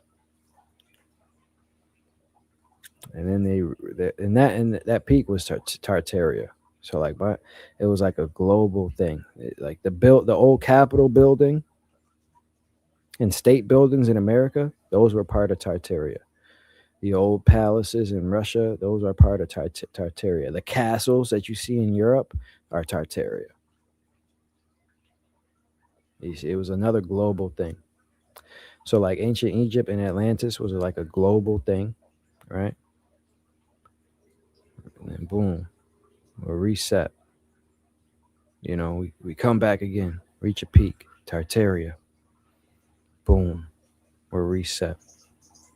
Now that's my current understanding. I'm not 100% certain that's how it is, but based on what I have seen, that's that's my current understanding of what happened. You know, based on things I've seen and I've put together. That's my current understanding of how that happened. Um, yeah, I wouldn't go on the record and say for 100% like I know that's but that from my current understanding that's what I know. Yeah.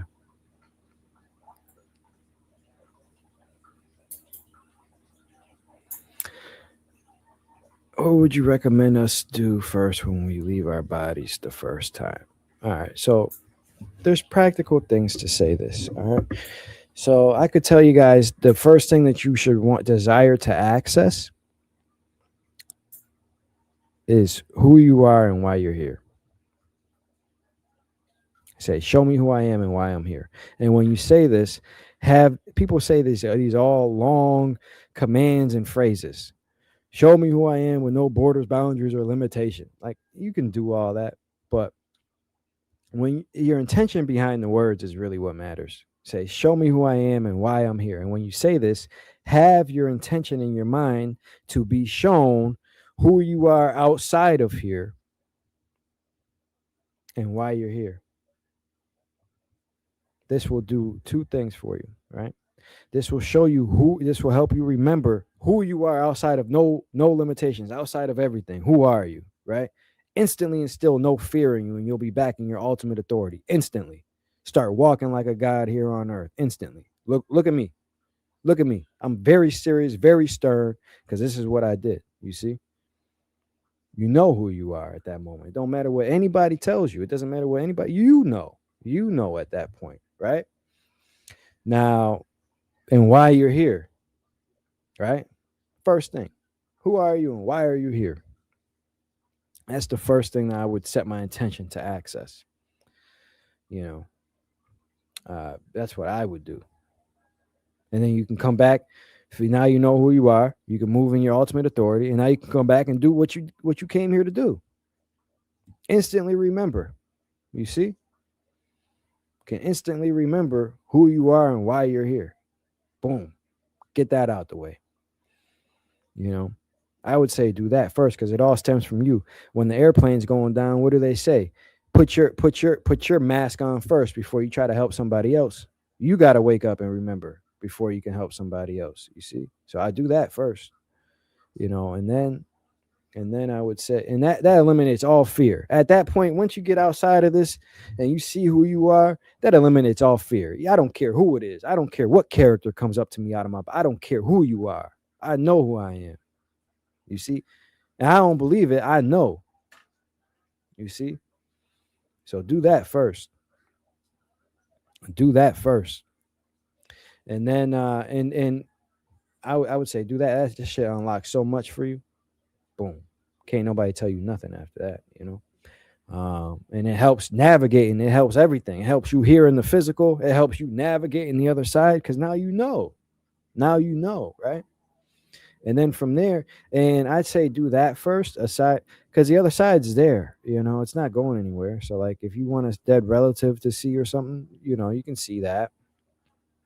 But the way I did it is I wanted to remember, man. Like I knew the other side was there. So I would do that first, and that will help you in every aspect. Now, that's the goal that I would have is to remember who you are and why you're here, right? And then after that, from there, but realistically, the first time you come out, you probably won't be able to do that. It does take time to be able to do these things.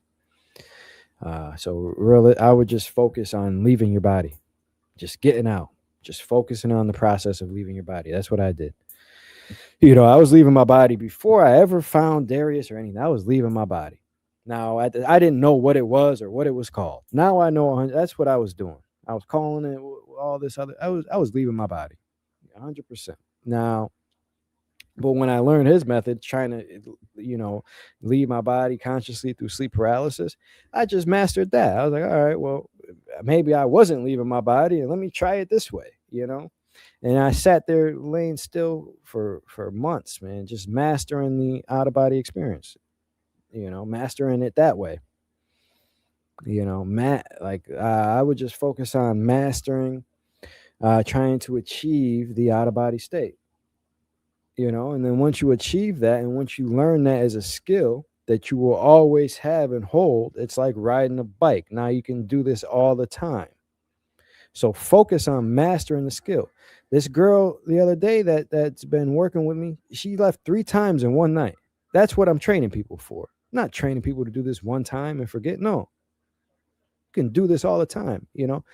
Just focus on it and practice, and leave, and practice it. You can do that.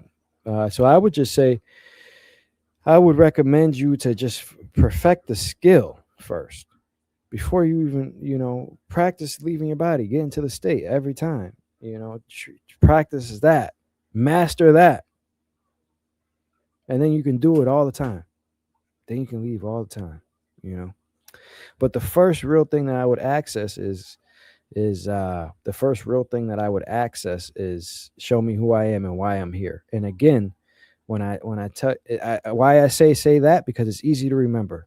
It's very easy to remember. You can remember it when you're practicing to say that. You can remember when you're out of your body. Show me who I am and why I'm here. You can remember it.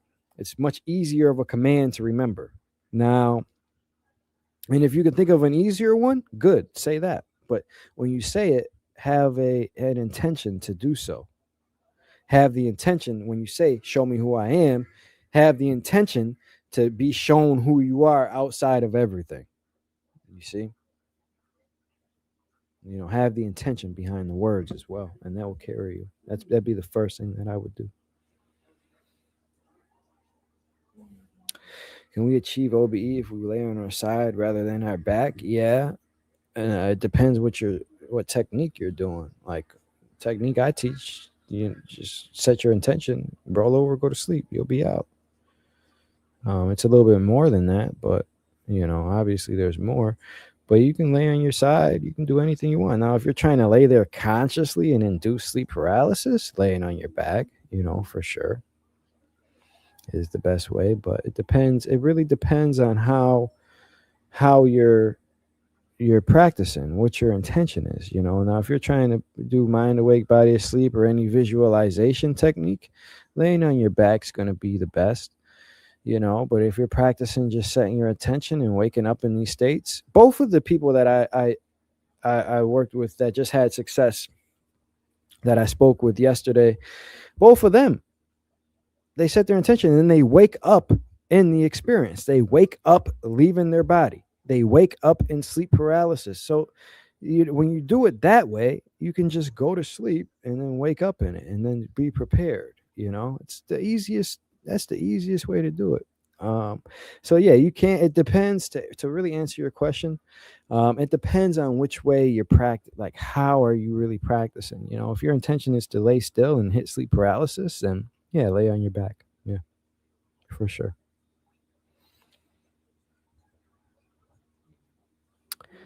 Hey, man. Sleep paralysis is not the only way. No. When I was first leaving, I never even had sleep paralysis. It is a gateway, but it is not the gateway. Even now, when I leave, I don't always leave through sleep paralysis. Now, it may be harder to move and things at first when you're out. Sometimes I'm just out, man. Sometimes I just feel myself floating out and I'm just out. But now, if you want to if you don't want to do things like avoiding saying clarity now, avoiding polling yourself fully there and present, sleep paralysis does help that way. But there's so many different ways, so many different angles, guys, to achieve this. There's so many. Now, sleep paralysis is a major gateway. That is, that's like the oldest technique ever. Is that everybody know, like, not everybody, but like that's like the oldest technique that there is that, but there's so many other ways as well. I love this testimonial coming out because like she's had a couple OBEs, so like now I can tell her like, yeah, you can do it this way, you can leave that way, like, because once you have that frequency, man, you can leave so many different ways. It's so whew, it's easy and it's fun, man. You can leave so many different ways. Probably ways that I don't even know yet. You can leave, but yeah, you can leave many ways, many ways. And if you're just listening to a quick Q&A, trying to piece together pieces of how to leave, you can do that. But like the realest thing, the best thing for you, if you're serious, is like be taught how to do it. Like there's people like me who spent every day for a year perfecting this, figuring out every way, right? And then I put it all together for you guys so you guys don't have to do that. So you guys can pick up where I left off and expand upon it, right? That's evolution, that's growth, right? Put it out there and then, so that's the best way I would do it. But yeah, um, yeah, but still, no, it's not the only way. It's not. Uh, can you OBE while you're listening to tones like delta and alpha and theta tones? Yeah, yeah, 100%. You can. Irie, what's up? You think the Giants will come back in our lifetime? From what I've seen, they're still here. They're still here. And and they're still here now. But will the public know about them in our lifetime? Yeah. Yeah, I'd say that's part of waking up. Yeah. Yeah, for sure.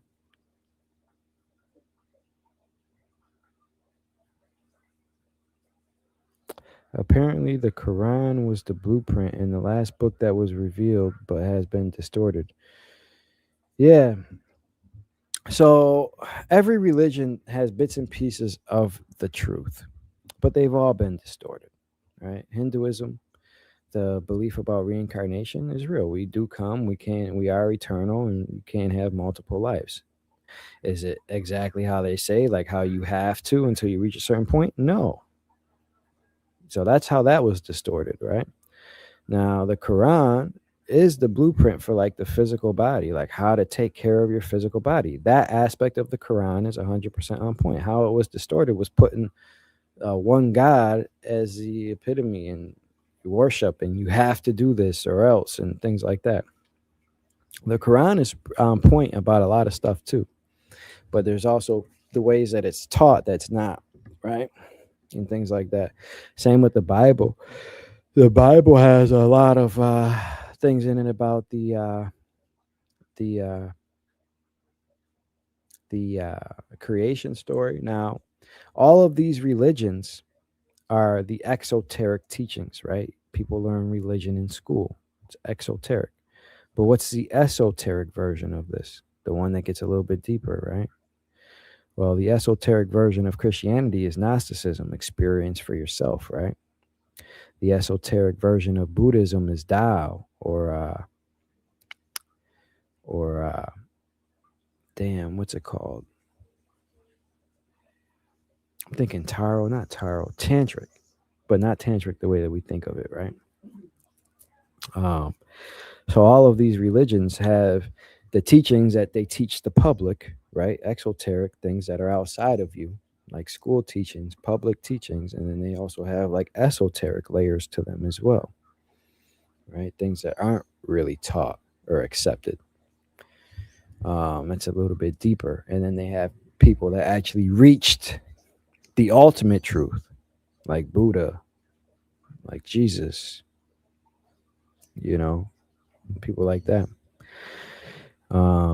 So yeah, there's all layers and things like that, but they were all distorted based on the control structure here. Once they found out that, people in forgetfulness, making them believe something, you can control and manipulate them that way, boom, game over.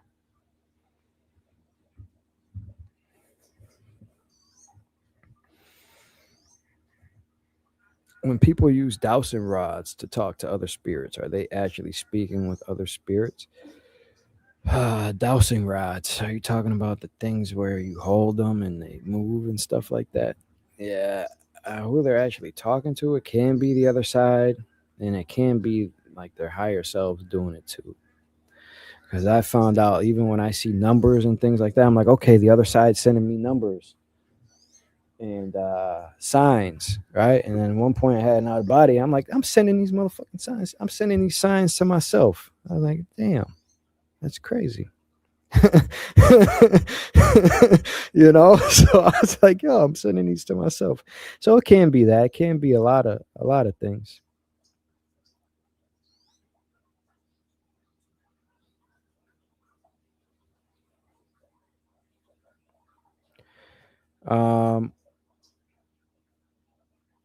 Um, what are some tools you recommend for deprogramming?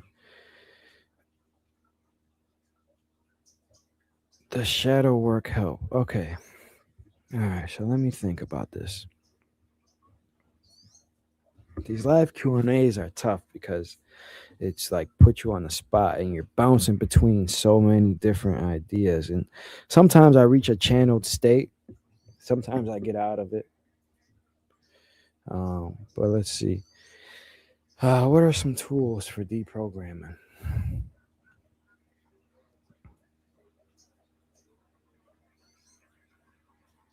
Blocking out everything. Blocking out everything. Right.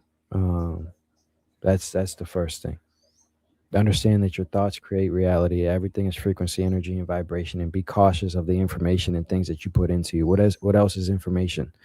Things, things. What else is frequency? Information, right? Be cautious of what you put into your thoughts, into your field. Don't watch movies. Like for a long time, I didn't watch no movie, no nothing that it put any type of image or anything. Scrolling Instagram, nah. Facebook, nah. You know, only thing I would watch is like YouTube, of like, because I can control what I see. You know, search something in and the control. Um, that's number one. Protect your field, protect your space, right? And then the deprogram is to free your mind, right? Start One way that I deprogrammed and it was even open to these things is I started listening to people that I started to listening to things and people that were like I would call crazy. Like if I was in high school and I seen somebody, I'd be like, yo, you're crazy. Once you start listening to those people, the crazy ones are actually the ones that are spot on. And start listening to people that, if the masses believe it, it is right now in the state that we are in. If the masses believe it, it's not correct. Right now where we are, eventually that will change. But if the masses believe it or listen to it, it's not correct. And that's like true across the board, right? And then once you understand that, you can go down certain rabbit holes here, you know and a lot of them do have truth through them, to them. Another deep like the Y files on YouTube, the Y files. Like I used to watch that like a long time ago. Things like that starts to like open you up and be like, damn, maybe that is true. You know, like things like that. Like the Y files will help to start deprogram you. Open up the truth. People like Billy Carson will help to start deprogramming you. You know, Now, are they the ultimate truth and things like that? No, it gets a little bit deeper and things like that, but they are good places to start. They will point out certain things to you, like, well, this lines up with that, and that lines up with that, right? And then from there, and then from there, to do, you mentioned shadow work. So the important thing with shadow work is to do thought audits, right? Who are you truly behind closed doors, right? Now, what I mean is, before I ever even left my body, every action, every thought that I had was good. I did this by reprogramming my mind by and I just listened to different things and put this together. And I'm like, okay, if thoughts create my reality, I'm going to reprogram my thoughts. Boom. So every thought that came in, I would catch it by doing meditations every day for 5 or 10 minutes in the morning, not even long meditations, just 5 or 10 minutes, seeing what thoughts come up. Okay, these are the thoughts that I have quite often. Okay. And then throughout the day, focus when they come up and then reprogram them. If I have a negative feeling or emotion or thought about that, reprogram it to a positive one, right? Reprogram it to a positive one. And then I actually go over this. You're gonna be on the video. I go over this in Alchemy 101. Yeah, you can. I would say doing stuff like that would help uh, deprogram. Doing thought audits, and as far as shadow work, that's the best thing that you can do. Is probably and where else I was going with this was okay. Everything is recorded and everything is known on the other side. When I tell you that when I would reprogram, when I every action and thought that I had was good, it was. I would honestly look at my old partner and be like, "Yo, I think like I'm the best person that I know, like through and through. Like there was no bad within me at all. Like every thought that I have, every action, like I'm the best person that I can be. You know, Like once you get to that point, yeah, I'd say that's probably the best shadow work you can do. Yeah, for sure. It's like just change everything, and and just change everything about yourself and understand. I kind of like it's so crazy because like everything that I know to be true now, I believed in before I knew it. Like I knew everything was recorded. Like something in me was just like something within me woke up and said, yo, everything that you do, So if it doesn't sit right with you, don't do it. Like, and I mean every little thing. Like, you may do something and be like, deep down, you shouldn't, but you do it anyways. Don't do that shit. Don't do that. If you do everything that you should do, every action that you do, you should feel good about. Every single action, every way, every day, you should feel good about it. That's like, and I just knew that like before I ever even left my body. Like I started to wake up. Like okay, life reviews and things like that.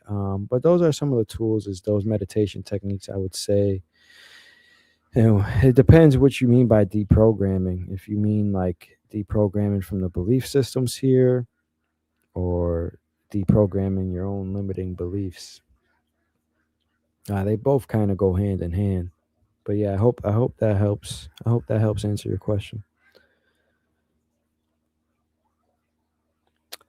So, can I ask, has it changed since 2012? And what would you say would be the best technique to lucid dream? I don't understand the first part of that, silent traveler. But what would you say would be the best technique to lucid dream? Um, I said that it's actually a combination of a lot of things. I've touched on that already in this live, but it's a combination of like reality checks and perfecting dream recall, training your subconscious to wake up within the dream, and training your subconscious to remember your dreams. Those are the two best.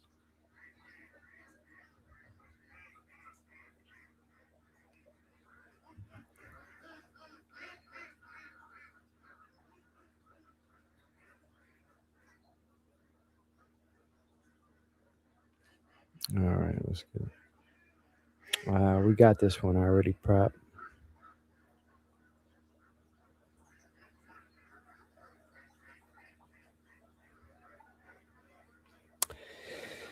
How does it look like the memory white place? So it's not really like a place. So so from my memory, right? I posted this in the Telegram group. It's like this. I seen this cartoon. I posted this cartoon in the Telegram group. It's like that. It's like you come in through like water, like that. Like I don't remember if it was exactly before I came into this experience or another one, but before I came in here, I looked into somebody's eyes. Before I came in here, I looked into somebody's eyes, and boom, I go in the water. Last thing I remember. So like that's where it happens. Talk about a leap of faith. We all took a leap of faith to come in here, man. For real. Man, this whole experience, this whole life, it's such a crazy, crazy ride, guys. From the moment that you come in here, living your life in forgetfulness. Now, you can live a beautiful life here in forgetfulness too, just without a care in the world. Like, I believe there's some people that are asleep that just are genuinely happy and content here, watching some cartoons, eating some food, just without a care in the world. If you don't have too many goals or desires, you can be okay here, man. Just go to work and just be content. But it's just crazy. The whole ride here is so crazy from where we were and who we are before we come into here. Even now, I'm so far away from my divinity. Even now. Now I've been leaving my body for a while. I've been remembering who I am and things like that. I walk with my ultimate. I'm creating my reality here. I'm doing, but I am still very far away from my true divinity. All of us are, man. That leap of faith that we take to come in here and have our memories wiped, like, and as a soul, like, you don't really until it happens, you don't really know, like, what's it gonna be like, man. And then you come here and you be like, damn, why did I do this? I whew, it's crazy, man. Yeah, and when you start waking up here, even you still be like, damn, why did I come here? Why did I sign up for this shit? Like, why can't somebody else do this? But then you return back to the eternal aspect of yourself, and you want to come in here for this experience. But that memory, that it is real. It is real. But this also adds for the biggest contrast for when you get out of here, because we are all in forgetfulness now.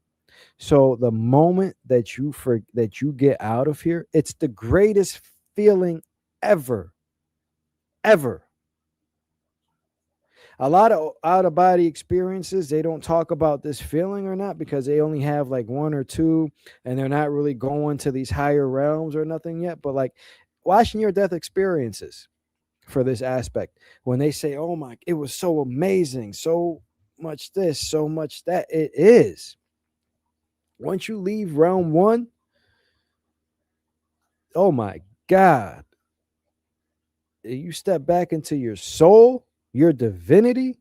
That is the greatest feeling ever. You don't even have all your memories back.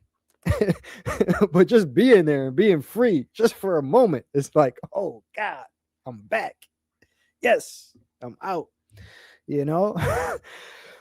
People get so excited in the out of body state. They're like, oh, I want to do this. I want to do that. Boom, boom, boom, boom, boom. Hell yeah, because you're out, man. You're free. You're fucking free finally. It's crazy. But yeah, this experience is wild, man. It's wild. Had a double OBE from pure intention. First, invisible and mirror. Oh yeah, yeah, from pure intention, man. That's yeah, exactly. You can have one just from pure intention. I know exactly what you mean. First, you were invisible and mirror. Second, you saw yourself with a ripple effect and energy on walls and saw through them. Yeah, I'd say it was a real OBE. Why are you questioning yourself? If you witness yourself leaving, you could be invisible in the mirror. Everything is relative to the frequency of the observer. So based on your frequency, you will see different things. You may or may not see a reflection. Based on your vibration, it depends how the environment around you reacts. Sometimes you can't see yourself, because if you seen yourself, you would see yourself in such a high way, and you're not on that frequency to even see it. So that's why you can be invisible. You see. Now, another example of this is the ripple effects. Because if you would have touched the mirror, it would have been liquid. 'Cause it's like a portal. Like if you stick your hand in your mirror out of your body, it feels like metal, like mercury, or like melted metal, like I forget, I don't know exactly what's the word I'm looking for, but it feels like it, and you're like, oh wow, that's probably why you seen the ripples. Can you pull that back up, prop? And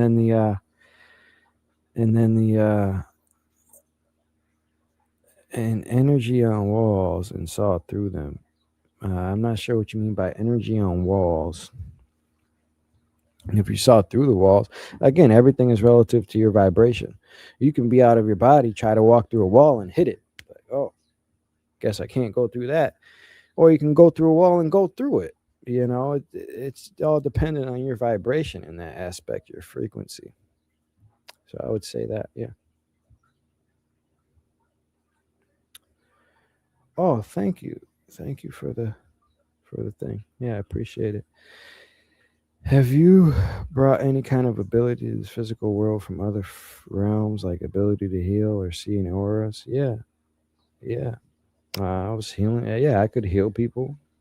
After a big out of body, you come back, you can heal.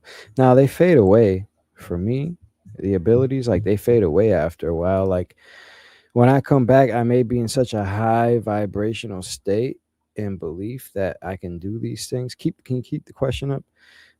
I'd be in such a high vibrational state and things like that. That the ability would stay longer. That the ability would stay longer. Um, Now, when I say they would go away, like oh, I always give this example because this is the one that sticks out most in my mind. When I came back, I was seeing the future. I was manipulating energy. I could heal people. I could put my hand over their bodies, see what was wrong. I could transfer my energy to them. I could do all of this, right? And I kept it for a long time. I was like, yeah, I'm going to keep it forever this time. Like it's never going away. And then I had a conversation with my dad. And that conversation took me so far away because I was like, I was talking to him like I'm a god, like I was talking to like his soul, like not like he was my. And then he came to me like, "Oh, don't do that. Don't tell everybody this. They're gonna kill you," you know, like they're gonna kill you and things like that. Like don't tell the world this. And that put me in such a low vibrational state that my gifts cut off immediately after that conversation. I felt it. And I was instantly back in my human mind, my human perspective, and things like that. Yeah, you can certainly bring back gifts and abilities, and it will feel like you're operating on another level. Like when you come back from an OBE, if like I've done acid before, like when I was in, college and stuff, I've done acid before. So like when you come back from an OBE, now, this is not literal how it feels like, but this is the best comparison that I have. When you come back from a very big out of body experience, one where you go to another realm, when you come back, it will feel like you are on an acid trip in the aspect of the downloads, realizations, and the heightened frequency that you operate on. It feels like the acid trip. I'm not saying the peak acid trip, but like maybe like after like 5 or 6 hours, when you can kind of control yourself a little bit better. If anybody's ever done it, you know what I mean. After the peak wears off, and you control yourself a little bit better. Um, it felt like that for days. I was receiving so much information and downloads and things in the physical after the out of body state. That's what it felt like. It felt like I was on like the end of a LSD trip for days, weeks, and very good too. Like I wrote that whole thesis during that time. I wrote that whole thesis in 6 hours. Now, of course, I wrote it down, and then I put it into AI and had it, help me with it or whatever. But I wrote down the whole thesis. It was like my whole ideas that I wrote down was like hundreds of pages of concepts and ideas in that state, in that heightened state. That's how much information I was receiving and downloading. Hundreds of pages of ideas and concepts about creation, about why we are here. Hundreds and hundreds of pages from one out of body experience. And it's crazy. Like when people try to doubt me or something, it's like, all right, nigga, you can doubt me if you want to. I know what's truth. Like I'm just trying to help you out. Like I already know, I'm just trying to help you out. But um but yeah, yeah, yeah, you can. Yeah, you can.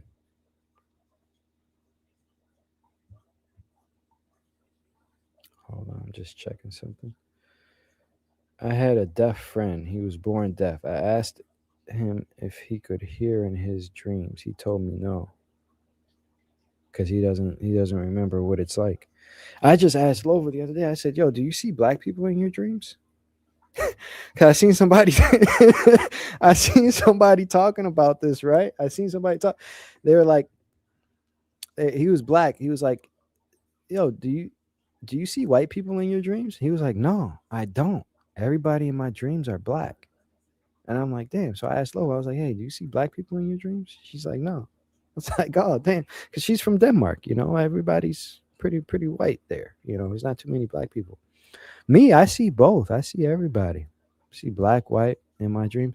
But it's because you don't know. And you're in forgetfulness. When you're here, your soul is the one that goes through the memory wipe. So when people say that your soul is not here, that is false. Your soul on the other side, when you are in soul form, you go through the water and your memory gets wiped. So your soul is in here in forgetfulness. And when you leave your body, your soul comes out and you leave.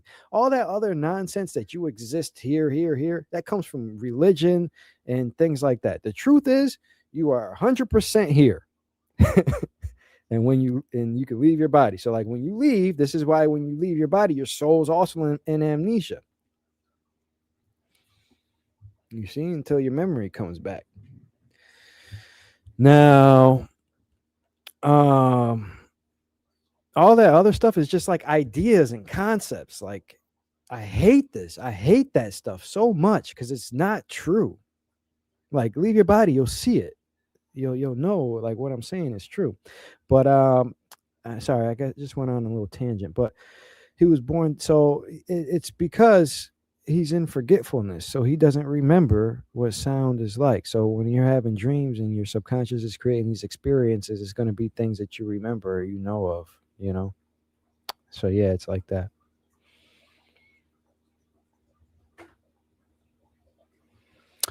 If I've flown to the sun, and if so, how is it? Is it warm? No, I haven't flown to the. Have I? No, I've been up there by it.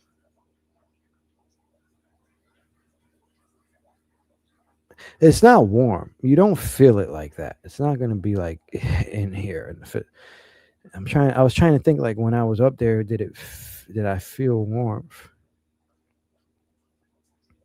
No.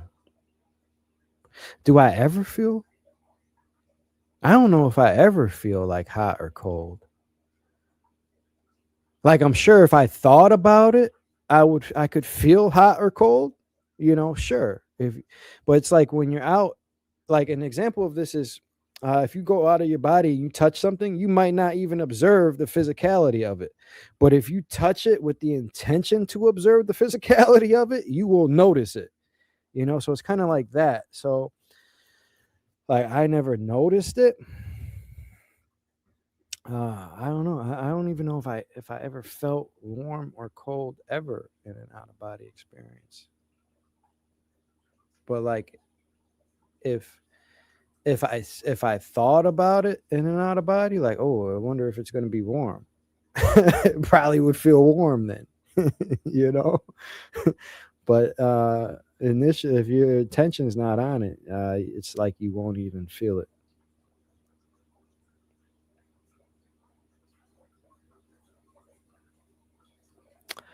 Hey, my question is, how do you stand this side of reality, which is so limited? And there are lots of things that hold us, like chain basic need, but and knowing that you are human here, but limited, it does get annoying. I go through waves, man.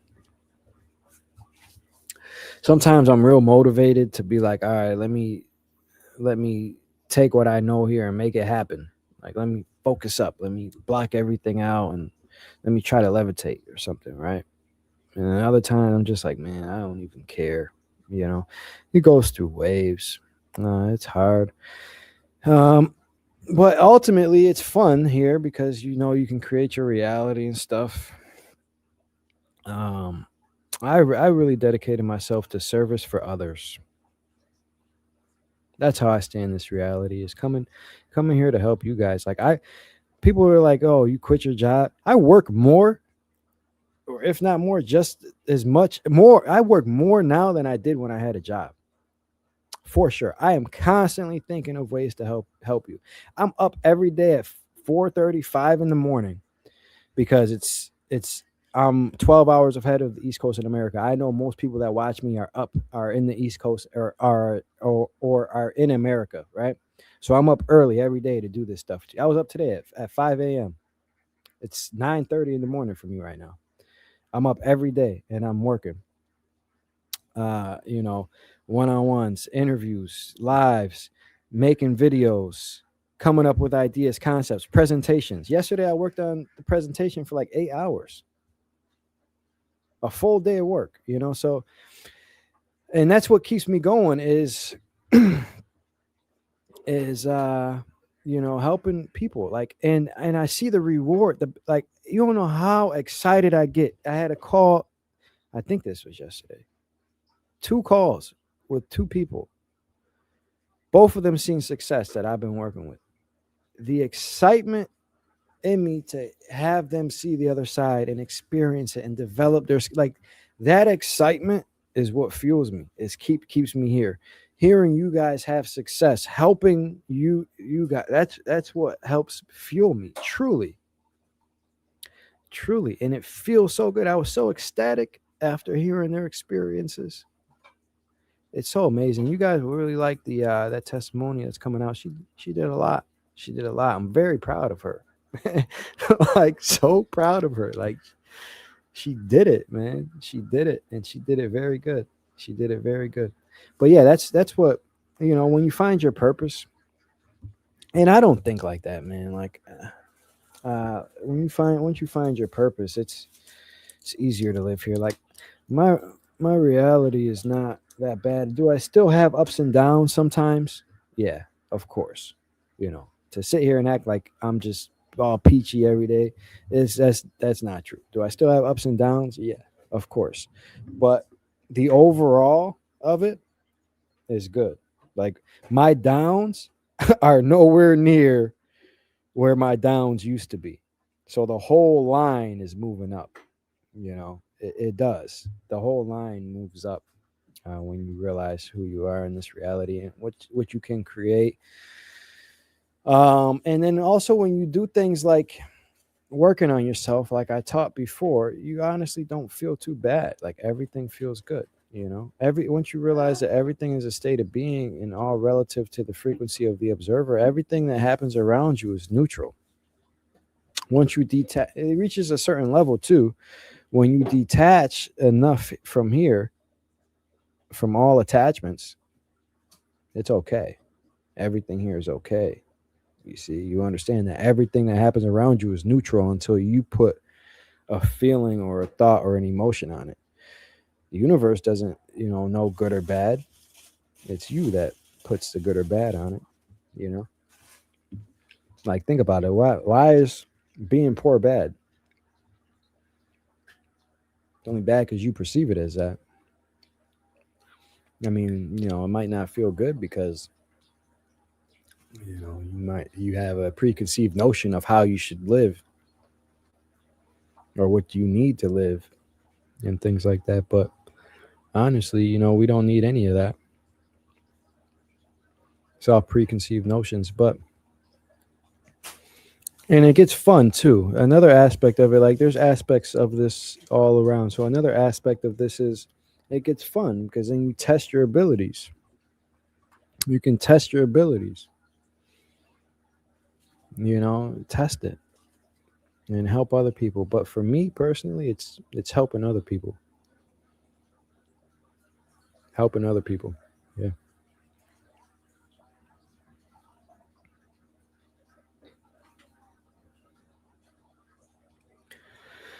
The human being race is or will be the most powerful race as per being able to harness the power of the souls effortlessly, or is there another race in the physical that's stronger than us? Mm. All right, so that's a good question.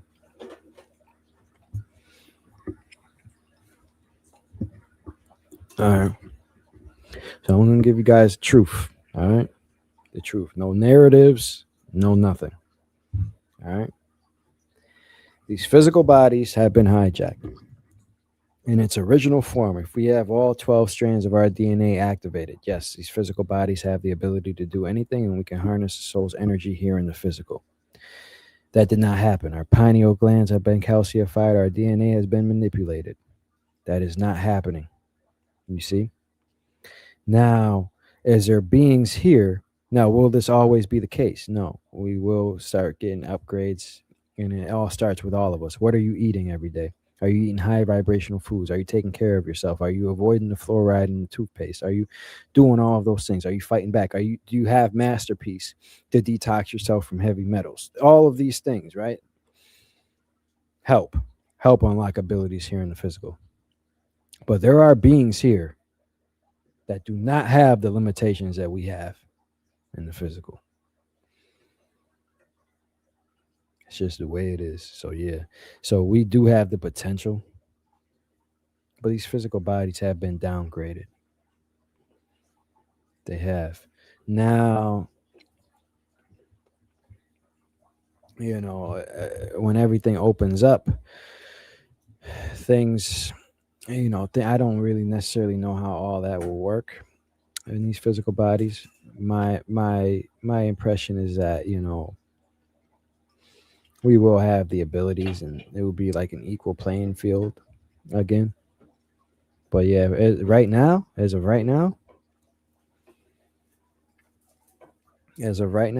really happening. So it's not really as of now, like where we are right now. Yeah, there's 100% other beings that can embody way more of their soul than us.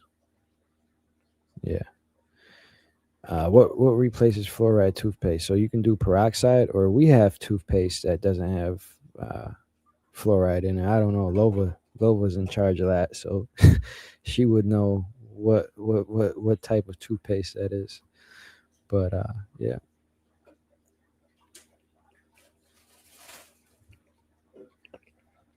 Have you ever seen yourself out of body? Yeah. You mean seeing my physical body, or like seeing my soul? Yeah, I've seen both. Yeah. Yeah. Yeah. You can see yourself.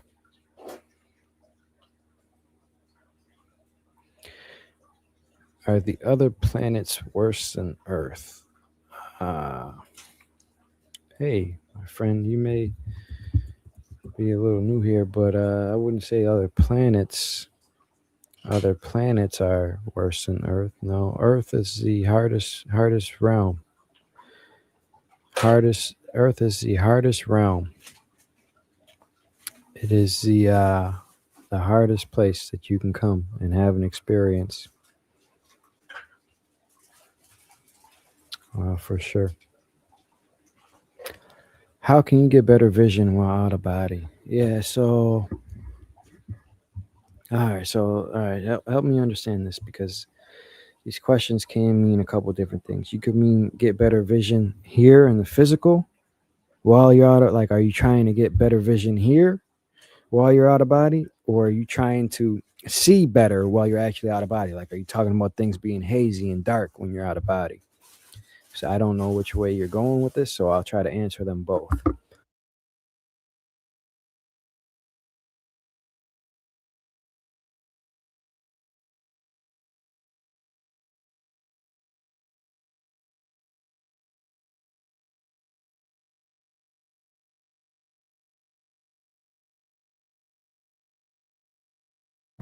Oh, I was muted. Sorry, guys. I'm not sure when I went muted, but I will go through this both ways. Um, if you left your body with the intention to heal your vision here in the physical, you would do that by going to the other side. And this is just one of the ways. There's many ways to do this. You can have a being actually help you do it. You can have many things. You can have many things happen, right? Now, one of the ways is you can leave your body and you can step into a higher realm, come back, and at that point, your soul's frequency will be fueling your body. When I mean your soul's frequency will be fueling your body, I mean really unlock abilities. You might not need to sleep. You might not need to eat. You just might not need to do regular things that everybody else needs to do. And when that happens, you're gonna be able to see again. You won't need glasses. Like, the out of body state can heal and do anything in that aspect. Now, if you're talking about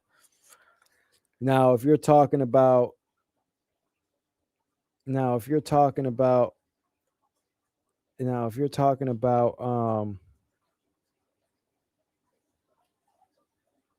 now, if you're talking about improving your vision in the out of body state, do this by you can do this by commanding clarity.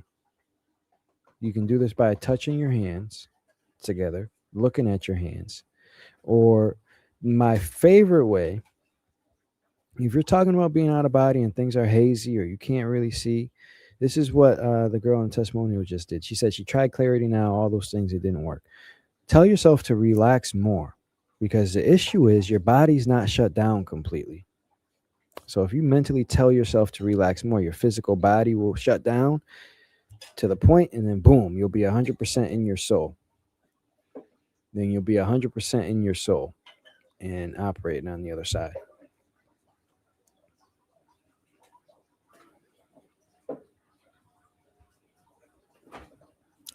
Can you clarify if the sun is in space or inside the firmament, Andre? When you spoke about the solar flare, sorry for the confusion, as I believe the Earth is flat after I used to believe in a globe. Yeah, and and about this, don't let this. If you guys don't believe it, that's fine.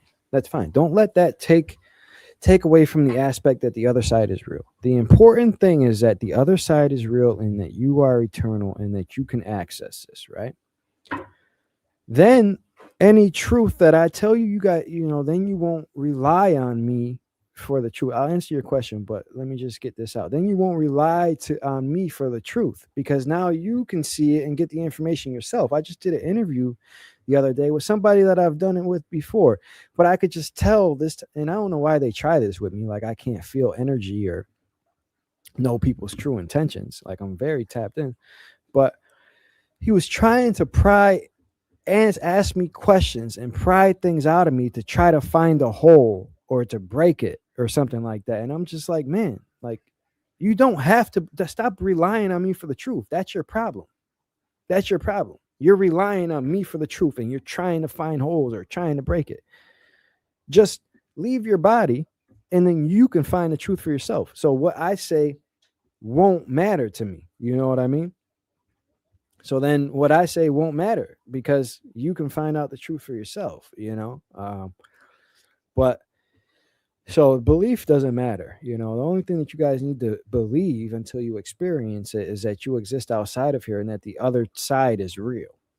Anything other than that, I can tell you guys this and that, exactly what I've seen. I can tell you guys, oh, this and that. There's 12 realms. What are they? This and until you guys see it for yourself.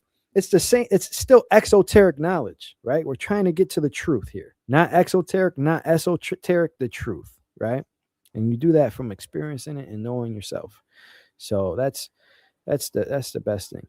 But yeah, so the sun is in fact in this firmament. I have it tattooed on me.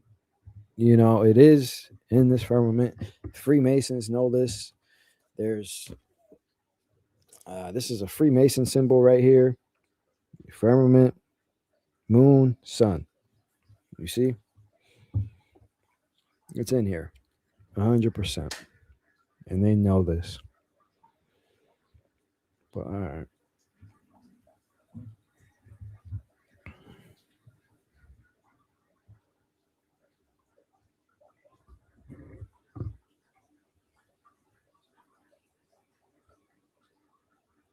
All right. Let's see.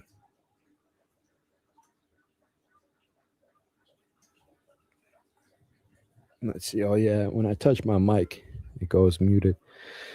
Sorry about that, guys. But all right, let's get another question.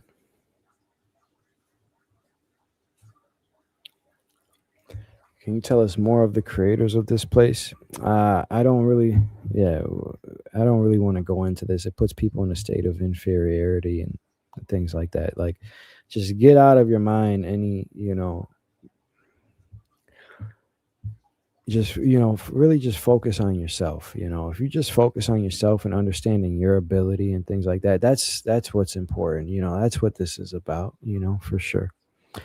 Liam says, have you met people who passed away who never believed in any of this, and on the other side they still don't see the truth or realize they were wrong? uh Yeah, it takes. Yeah, man. Yeah, it takes some time to break out of your belief systems. Even this is why waking up inside the game is important. This is why we have been in a reincarnation loop. This is why this realm has been hijacked as long as it can, because we are all our own ultimate authorities. And when you die, your beliefs and thoughts go with you. So if you die believing something very strongly, that's what you'll experience. You know, you could you could fucking believe in reincarnation so strongly, you could die, be reincarnated, die over and over and over again. Now, but the ultimate truth is we all will return back to the ultimate truth at one point, and it's all temporary still. But it can be for a wild ride. That's why this work is so important. It's truly important. Now, when my mom passed, it did take her a little bit to move on and move to the higher realm. One of my friends was also in a another lower dimensional space, like in realm one, in the dimensional space in realm one, and that's just because that's where he likes. Like I'm sure now he knows he can do more, but he still just likes being here. And I'm like, all right, you know. But yeah, it does take some time. Now, typically, it doesn't take long, especially if you go somewhere bad or you're having a hard time on the other side. That doesn't take long. You'll snap out of that real quick and ask for help or something and be like, all right, this is enough. Show me the truth. Show me the light. Especially if you're out there struggling, in a bad dimensional space or something, you'll definitely be like, all right, that's enough. Show me the light. You know, and you'll be there. And when I say show me the light, like show me the truth, show me the remembrance. I'm not talking about the white light. I'm talking about the light. Um, but yeah, yeah, but the ultimate truth to that question is we all do return back to the ultimate truth. At one point or another, we will all wake up and remember the truth of this place and who we are in our divinity.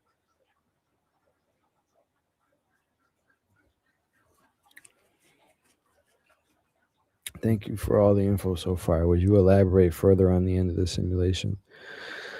Yeah, so everything is going to open up again and all truth will be revealed. This is coming. This is inevitable. All truth will be revealed. When I say the end of the simulation, this is the end of the false matrix programming that we are operating in. All will be revealed and all will open up again. This is 100% where we are headed. It is happening and nothing can stop this. They have tried for too long. Nothing can stop this. This is inevitable. They need to go build their bunkers or try to leave, but this is inevitable. This place is waking up.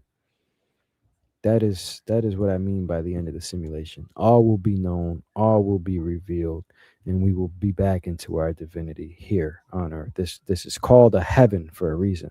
The seven heavens in religion, this is one of them. This is called a heaven for a reason, you know. So yeah. Is there a way to tell find your twin flame soulmate? Yeah. Yeah, you can find that. Now, everybody doesn't have a twin flame or original pair or soulmate. Some of us do, and when you meet them, you'll know it will be a strong connection, a strong feeling. Now, there's levels to this too. There's levels to this. So you could have a. There's levels to this. So you could have a you could have a partner that you have been with since like the beginning of time. This is a possibility. Not all of us have this. This is a possibility. You could have a partner that you have been with the entire time. Now, what I mean is, you guys have been having many, many, many experiences together, right? That pull and that connection is going to be so much stronger than anybody else. Nothing else will matter in the whole world besides that person when you meet them. Now, Another aspect of this is you could have somebody that you came into this particular creation, this particular life with. And what this would look like is me and you are on the other side. We're like, all right, let's go in here and let's be together in this incarnation. We're like, okay. Now, when you meet this person in this incarnation, you'll feel like you've met your life's purpose because this was one of your intentions before coming here, and it will feel like a strong pull to them, you know. But not everybody has this, you know. If you feel like you're missing something or if you're looking for it, then there's a good chance that you do have it. But if you're not looking for it or feel like you're missing something, then it's probably a chance that because it's not out there for you, you just didn't set it up like that. But some do, some don't. But yeah, that's the way. When you find them, you'll know. It will come to you as a knowing. It will feel like, oh yeah, this feels right. It just feels right, and it will be easy at first. And then you'll find out that, especially if it's somebody that's been together for a long time, you guys will find out that you're a lot more alike than you think, and you guys will have the same tendencies and everything, and there might be a lot of bumping heads and things like that, but hey, you guys been together for a long time, so you guys have had a lot of similar experiences, and it shaped your soul in a similar way. um, so it's like being with yourself in a way, in a certain way. Now, not exactly, of course, but in a way it's like that, because two souls having similar experiences but from different perspectives, you're going to be a lot more alike than, or have a lot stronger connection than, two people who have never had experiences together. It's like that.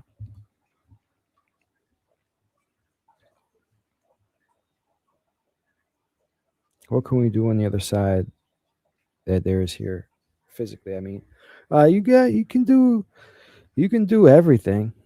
Jay Sarsha's dang, he's had that hold us lot. So been getting busy, man. Been getting active. But what can we do on the other side that there is here physically? I mean, yeah, you can do pretty much anything.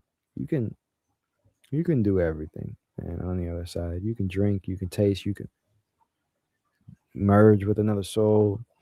I played 2K. I played video games. I played video games in Neo Soul. I was in there playing 2K.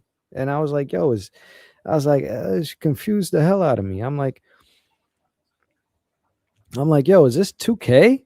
They're like, yeah. I was like 2K, 2K? Like, is LeBron James in this game? They're like, yeah. I'm like, what? This is crazy. Like, how? You know, I, I was playing it. It blew my mind. I was like, well, can I play? And they were like, yeah, you can play. It's your game. And I was like, oh, this is mine?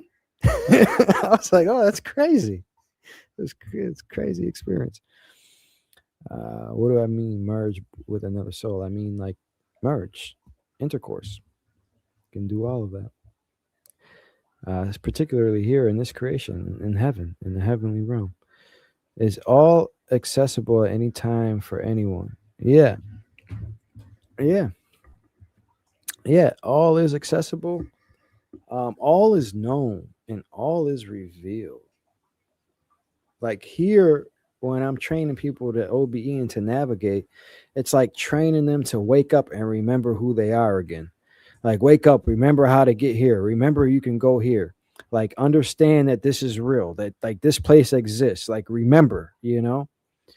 But once you're on the other side, you don't have to. You remember and you know everything already. So it's different in that aspect from when you're having an out of body experience. It's just a real quick experience in comparison to eternity. Is real quick. It's like 4 minutes around one time. It's like it's like four. It's like four. I just got thrown off. Sorry, but it's like 4 minutes around one time. So it's a very quick experience. But once you're there, and the more and more experiences you have, you'll understand that all is accessible and it's so easy to navigate and to know everything. When I say everything, I mean even your intention behind it. And this is when I first got into this and I was doing YouTube and stuff, like I felt weird and off when I was making videos because of the thumbnail and title that I was doing, because I knew I was doing it to help people to bring attention. Like I'm talking like even intentional like that is off. Like they know that. And I was like, oh man, I felt disrespectful to the other side, in that aspect, you know. Um like yeah, so hell yeah, everything is accessible at any time, for sure. What is the meaning of the M and crescent moon on our hands? The M and crescent moon. I don't know what you refer to, what you're referring to about that.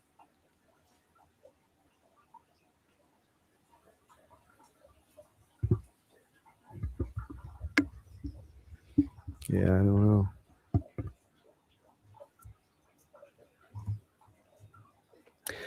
Prop, are you still good to keep going? I know we've been going on for a little bit, but I got a little bit more time. Let me know if you're still good. Okay. Yeah. Yeah, we got a little bit more time. Are people still here? Let's see. Oh yeah. All right. Yeah, we can keep going. Can you show us live bending the spoon? I can, but it takes a lot of concentration and things. I think it took me like 3 or 5 minutes to do the other time. So I probably won't do that, but I'll be teaching this. I'll be teaching you guys like how to do that. It is really cool. It is a pretty cool experience, but live and in a setting like this on YouTube, probably not. But like in a closed setting, yeah, I would.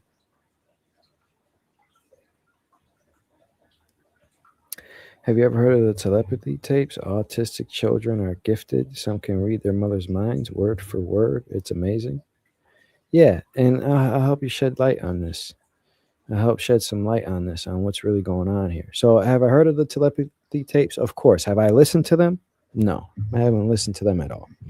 Because when I got into this, I was beyond. When they came out, I was already like doing my own thing. But so what's going on with why autistic people have these abilities? There's many reasons why. All right. One, they're not conditioned not to. This is one aspect of it. They're not conditioned not to. So they do have abilities. We all come in here with these abilities. The reason why we don't is because we're taught to shut them off. From a very young age, you go to school, you're not taught about chi, you're not taught about telepathy, and your parents weren't taught about it. So even before you go to school, you're still not taught these things. If you were taught chi, how to manipulate energy, how to do telepathy from the time you were born, your skills will be sharp by the time you're 5, 6, 7. This is why kids can see with their eyes closed and things like that. You see, so when you're not conditioned, we all have these gifts, we all have these skills. You guys have to understand, we all have this. We've just shut them off. Right? So that's one aspect of it. They're not conditioned. They are not conditioned here. Now, another aspect of this is when you are more in tune on the other side and you're an advanced soul, you're going to come in here, you're going to have disabilities. Advanced souls have some type of like learning disability. Now, it can be either way. Like you can be an advanced soul and just be highly intelligent because you've had a lot of big experiences and you know how to think and things like that. That's one aspect of it. But if you've been a soul that hasn't had a lot of human incarnations and you're just fresh and in tune with the other side, like you've just been in the higher realms the whole time and you come in here, a lot of time you can't have like what's perceived to be called a disability. But is it really? No, you just can't operate in this matrix. Like ain't nothing wrong with it. Like if you can't read, like it's all right. Like Shit only exists here. It's not a real issue. Uh, or if you can't operate in this human body, like, all right, why is that an issue? Or seeing is an issue. It's not. It's a beautiful thing actually, because you're more of an advanced soul. So when you came in here, you didn't resonate with it as much. So it's a beautiful. So that's another aspect of it too, and one that they weren't conditioned into. So it could be that they were an advanced soul, and when they came in here, they didn't resonate to come in here and operate these physical bodies in that way. You see. So yeah, it can be that too.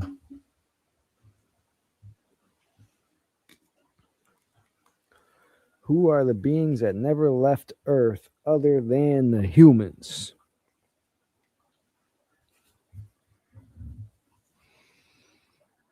I don't know exactly what you mean. Oh, beings that are still here, maybe? Giants are still here in this realm. Some ETs still are. There's some angels here that are incarnated as humans that shifted their consciousness from the angel bodies and are incarnated as a human in forgetfulness too, waiting to wake up and activate. Some of them could be you watching this, listening to this. You felt a pull strong enough to listen to me. Honest, I swear to God, guys. Like, I get chills and goosebumps when I say this to you. Like, this is the truth. This is why this is important. Uh Now, in this dimension and in this realm that we can see, fairies are, but I don't have exact clarity on how that works, because it's almost like they're in a higher dimension too, but they're not. Elves, it's like the same thing with elves too. Like, more so, elves are like in a higher dimensional frequency here. But I know for sure, giants. There's some angels, and then on the other side of the ice wall, like everything. Like, there's like everything. But on these six continents, like, if that's what we talking about, Earth is like these six continents that we know of. There's giants still here, and those things. There's some, um, and then like gnomes. I don't know if they're here. They're like on the other side, like in a higher vibration. But like they are still here, but like they're not at the same time. But for sure, I know there's giants here. Uh, ETs in the oceans, in the mountains. For sure, for sure. My buddy in Egypt seen one in the desert. You know, Brazil, Peru. It's where a lot of these things are. The Amazon, a lot of things are hiding there, and in the Middle East. Why do you think there's so much turmoil there? You know,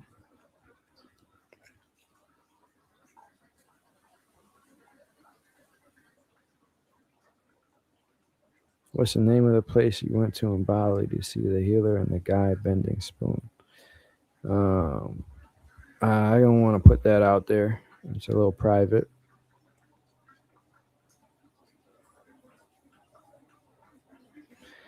Yeah, he's a private guy.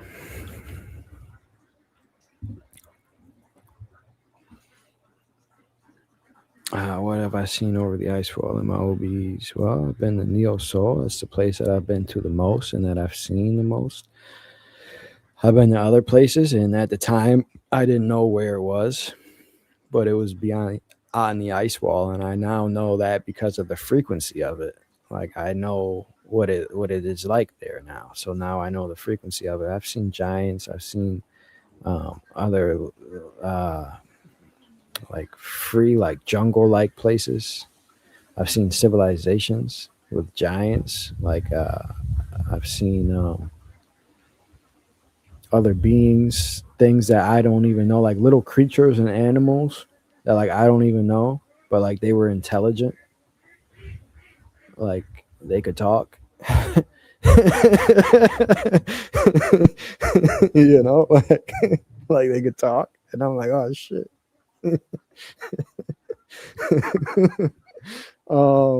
Yeah, I've seen some crazy stuff.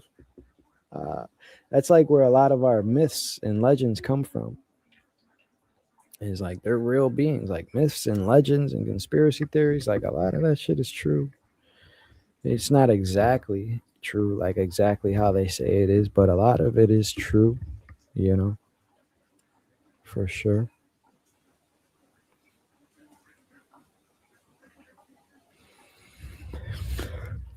How many beings and races have you encountered in OBE and how they appear in your experience? How many? I don't know. I've never really counted, but I have seen quite a few. I've seen the Anunnaki. I've seen some angels. I've seen the seraphims. I've seen a lot of other soul like beings. I've seen a lot of ETs. I have seen I've seen the Greys, the Arcturians, and then this purple race type ET. I don't know what. I have no idea what it is. I've seen some human ETs, like more advanced than the human ETs in Neo Soul. Like I've seen some human ETs that like did some shit, like did some stuff, like advanced, advanced human ETs I've seen. And they look just like us. There's a lot of black human looking ETs, like the Anunnaki. Um, yeah, I've seen a lot of races. Um, the dragons.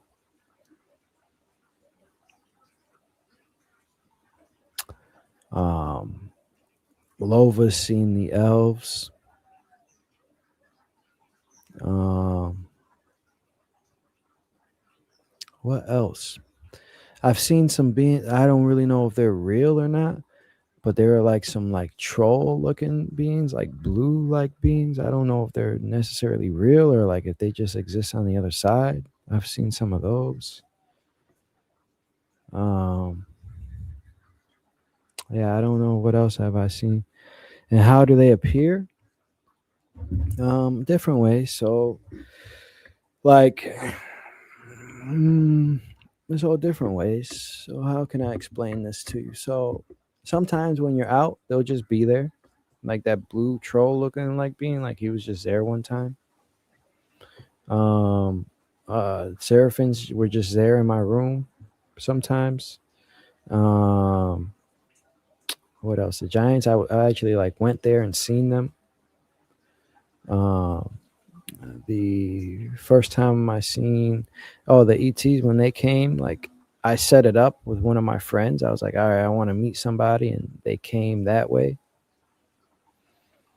They just pulled up to my house and came in and talked to me and gave me some truth about the universe. Um, yeah, they come in different ways.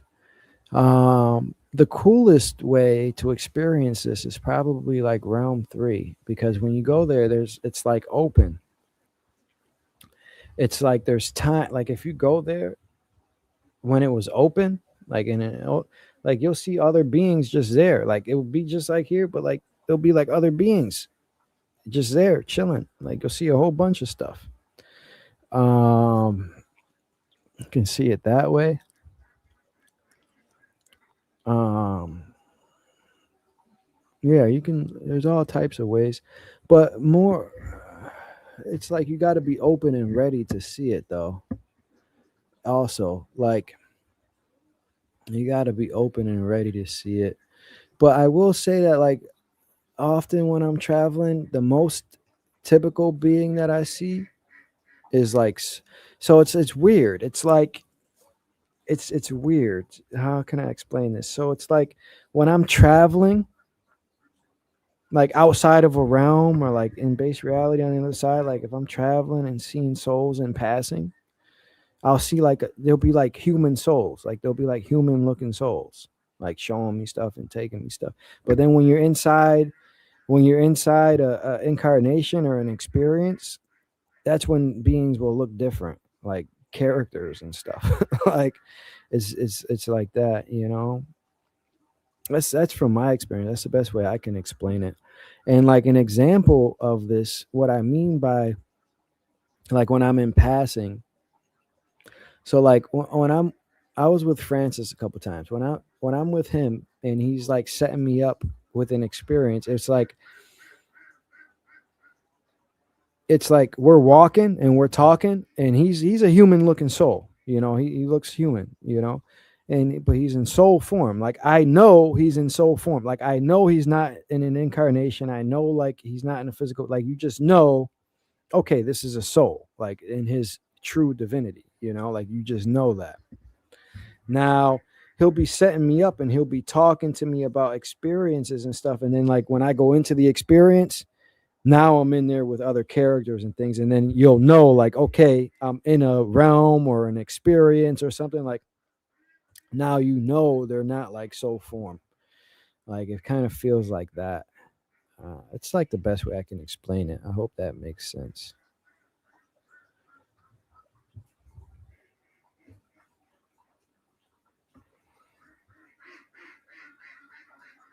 Have I seen the realms where the cryptids hang out besides ours? No, I don't know what you mean by cryptids. Michigan cryptid. What's a cryptid? I'd love to know.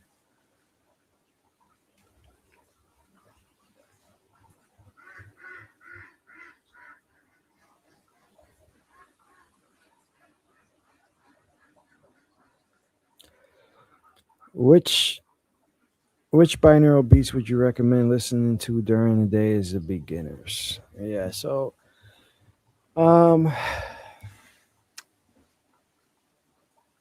any. I mean, and you guys have to understand binaural beats are just tools. Like don't rely on them too much. Understand that they're just tools. Like you don't need them to have an experience. Do they help? Sure, but you don't need them, you know. Um but you don't need them. Now, which ones would I recommend? My favorite is 4 hertz binaural beats because it's just something about the 436 hertz on the right ear, 432 hertz on the left ear. Like Robert Monroe and those scientists he was working with, like those guys did a good job.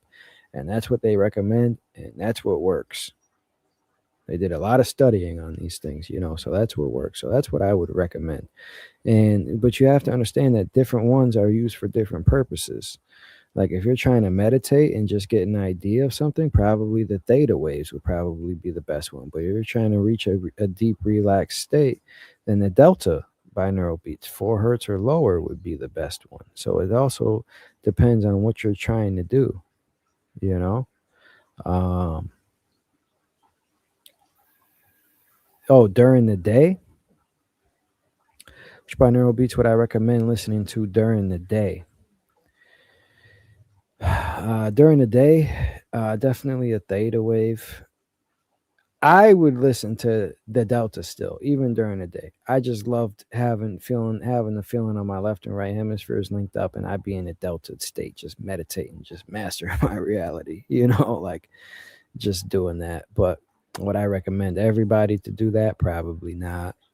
Um, you know, probably a theta to listen to during the day if you're trying to meditate or something. Now, if you're just listening to music, you don't have to listen to binaural. I wouldn't listen to binaural beats. If you're just listening to music, just listen to high frequency music like 432 hertz, 999, you know, all those types of frequency musics, 888, you know, things like that. Listen to those types, you know, if you're just listening to something.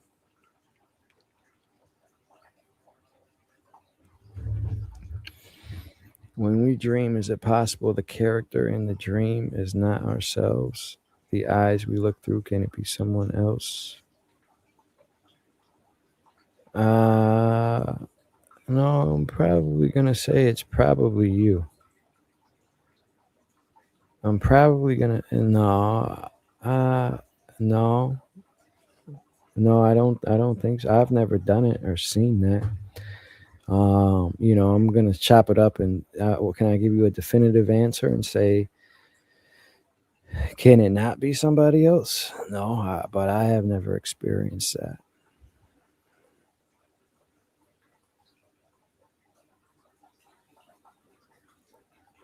Okay, I think it's natural, right, to astral project in a sense, maybe for some people, but is that thing for everybody? Okay, I think it's natural, right, to astral project in some sense, maybe for some people, but is that thing for everybody? I mean, I'm a security guard and I love being a security guard, but I said it's not. Uh,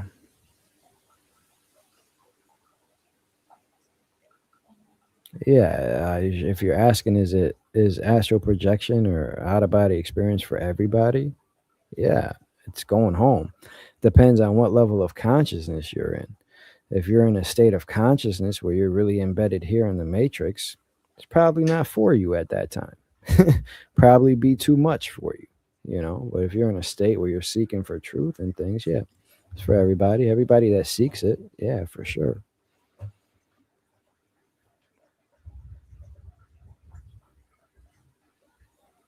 Does that mean the speed of light and things like that they use to prove things like simulation theory are also false? I hate simulation theory and definitely want you to explain why it's BS. Um, I don't know what you mean, like simulation theory exactly. Like, which theory are you referring to, and things like that. That's a real human perspective. Now, is this you can describe this as a simulation? But I would go ahead and say anything that any physicist or scientist is doing to prove here, to prove something, is just not it. I was shown that in an out of body experience how foolish it is to try to, or how foolish we currently are, and how our information here is very limited. I was shown that. I mean, it made sense. It might not make sense to everybody listening, but to me, I get it. Like, it was like, okay, stop looking for answers here, look for answers out there. Like you, I already know everything, right? Um, but when people say this is a simulation theory, they're more correct in that when they say that than when they say it's the universe or how the science says it. Now, is it actually a simulation? No, it's not. This is a real experience. This is a manifested thought form, a manifested prism of light that we are in for a collective experience. For a collective experience, you see. Now, so I'm going to go ahead and say that the simulation theory that you're speaking about is probably definitely 100%, BS. 100%, it's just not that. It's definitely a real experience. But where the theory of simulation comes from in the aspect that this is not base reality, and from that aspect, yeah, you can say that. But it's really like we are just in a collective manifested thought form condensed into matter in the forms of prism of light. You see, through physics is getting into this through the particle waveform to all these different waveforms and things like that. That is true. But um it's really just a manifested thought form, and it's condensing the prisms of light, and we come in here for an experience. Like anything outside of, like, that's the truth, you know it just is. So, like, from that aspect, this is certainly the world that we are in, that you see operate in, is a human life. That is not base reality, that's for sure. There's definitely more going on here than that. There's definitely a lot more going on here than that. But um, yeah, I hope that helps. I'm not real well versed in all these theories anymore. When I first got into this, I was looking into theories like that, trying to understand it. All right, what does 4D look like? What does 5D look like? Well, you can't think of it as a visual thing. Like if you can't think of it or imagine it, it doesn't exist. If you think of something, we're all pulling from the field of all things all the time. Our brain is just a receiver. So when you're trying to think of something, you're pulling from the field of all things at all time. So if you can't see it, it's because it doesn't exist. So 4D, like the tesseract, the four-dimensional cube, the tesseract, that does not exist. And like the other side's still like 3D. So like that doesn't really work. But yeah, yeah. So what did it show you, Andre, in your mission?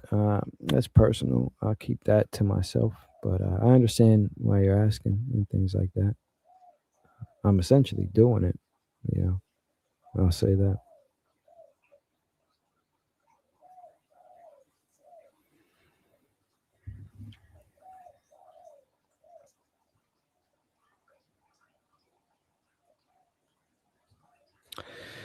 The law of one states emphatically that this place was designed to oppress the humans. Have you tried to either confirm or disprove this?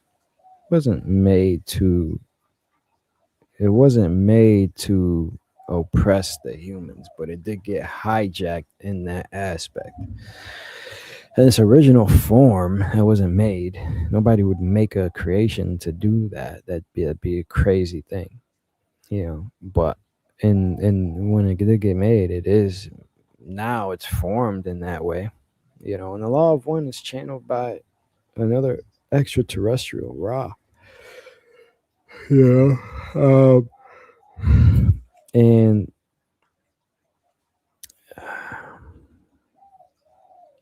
we how much truth do I want to give you guys here? I'll leave it at that. But no, this place isn't designed to oppress the humans.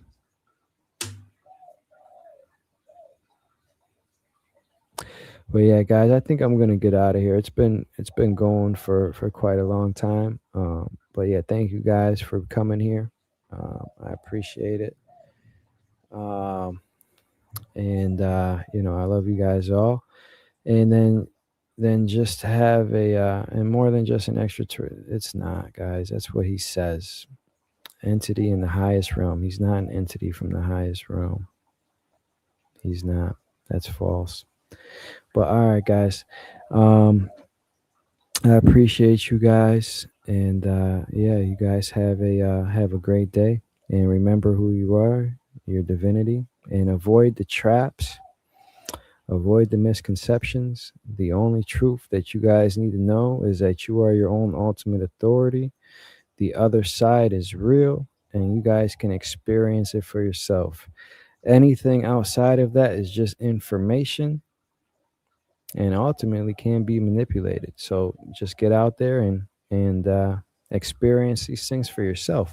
Uh, that's what it's about. And deep work on deprogramming yourself and trying to get to the ultimate truth and experience this for yourself. All right. So that's all I have. As always, remember, stay grounded, stay curious, and always remember you are not just in the game, you are the one controlling it. I'm the Alchemist, and I'll see you on the other side.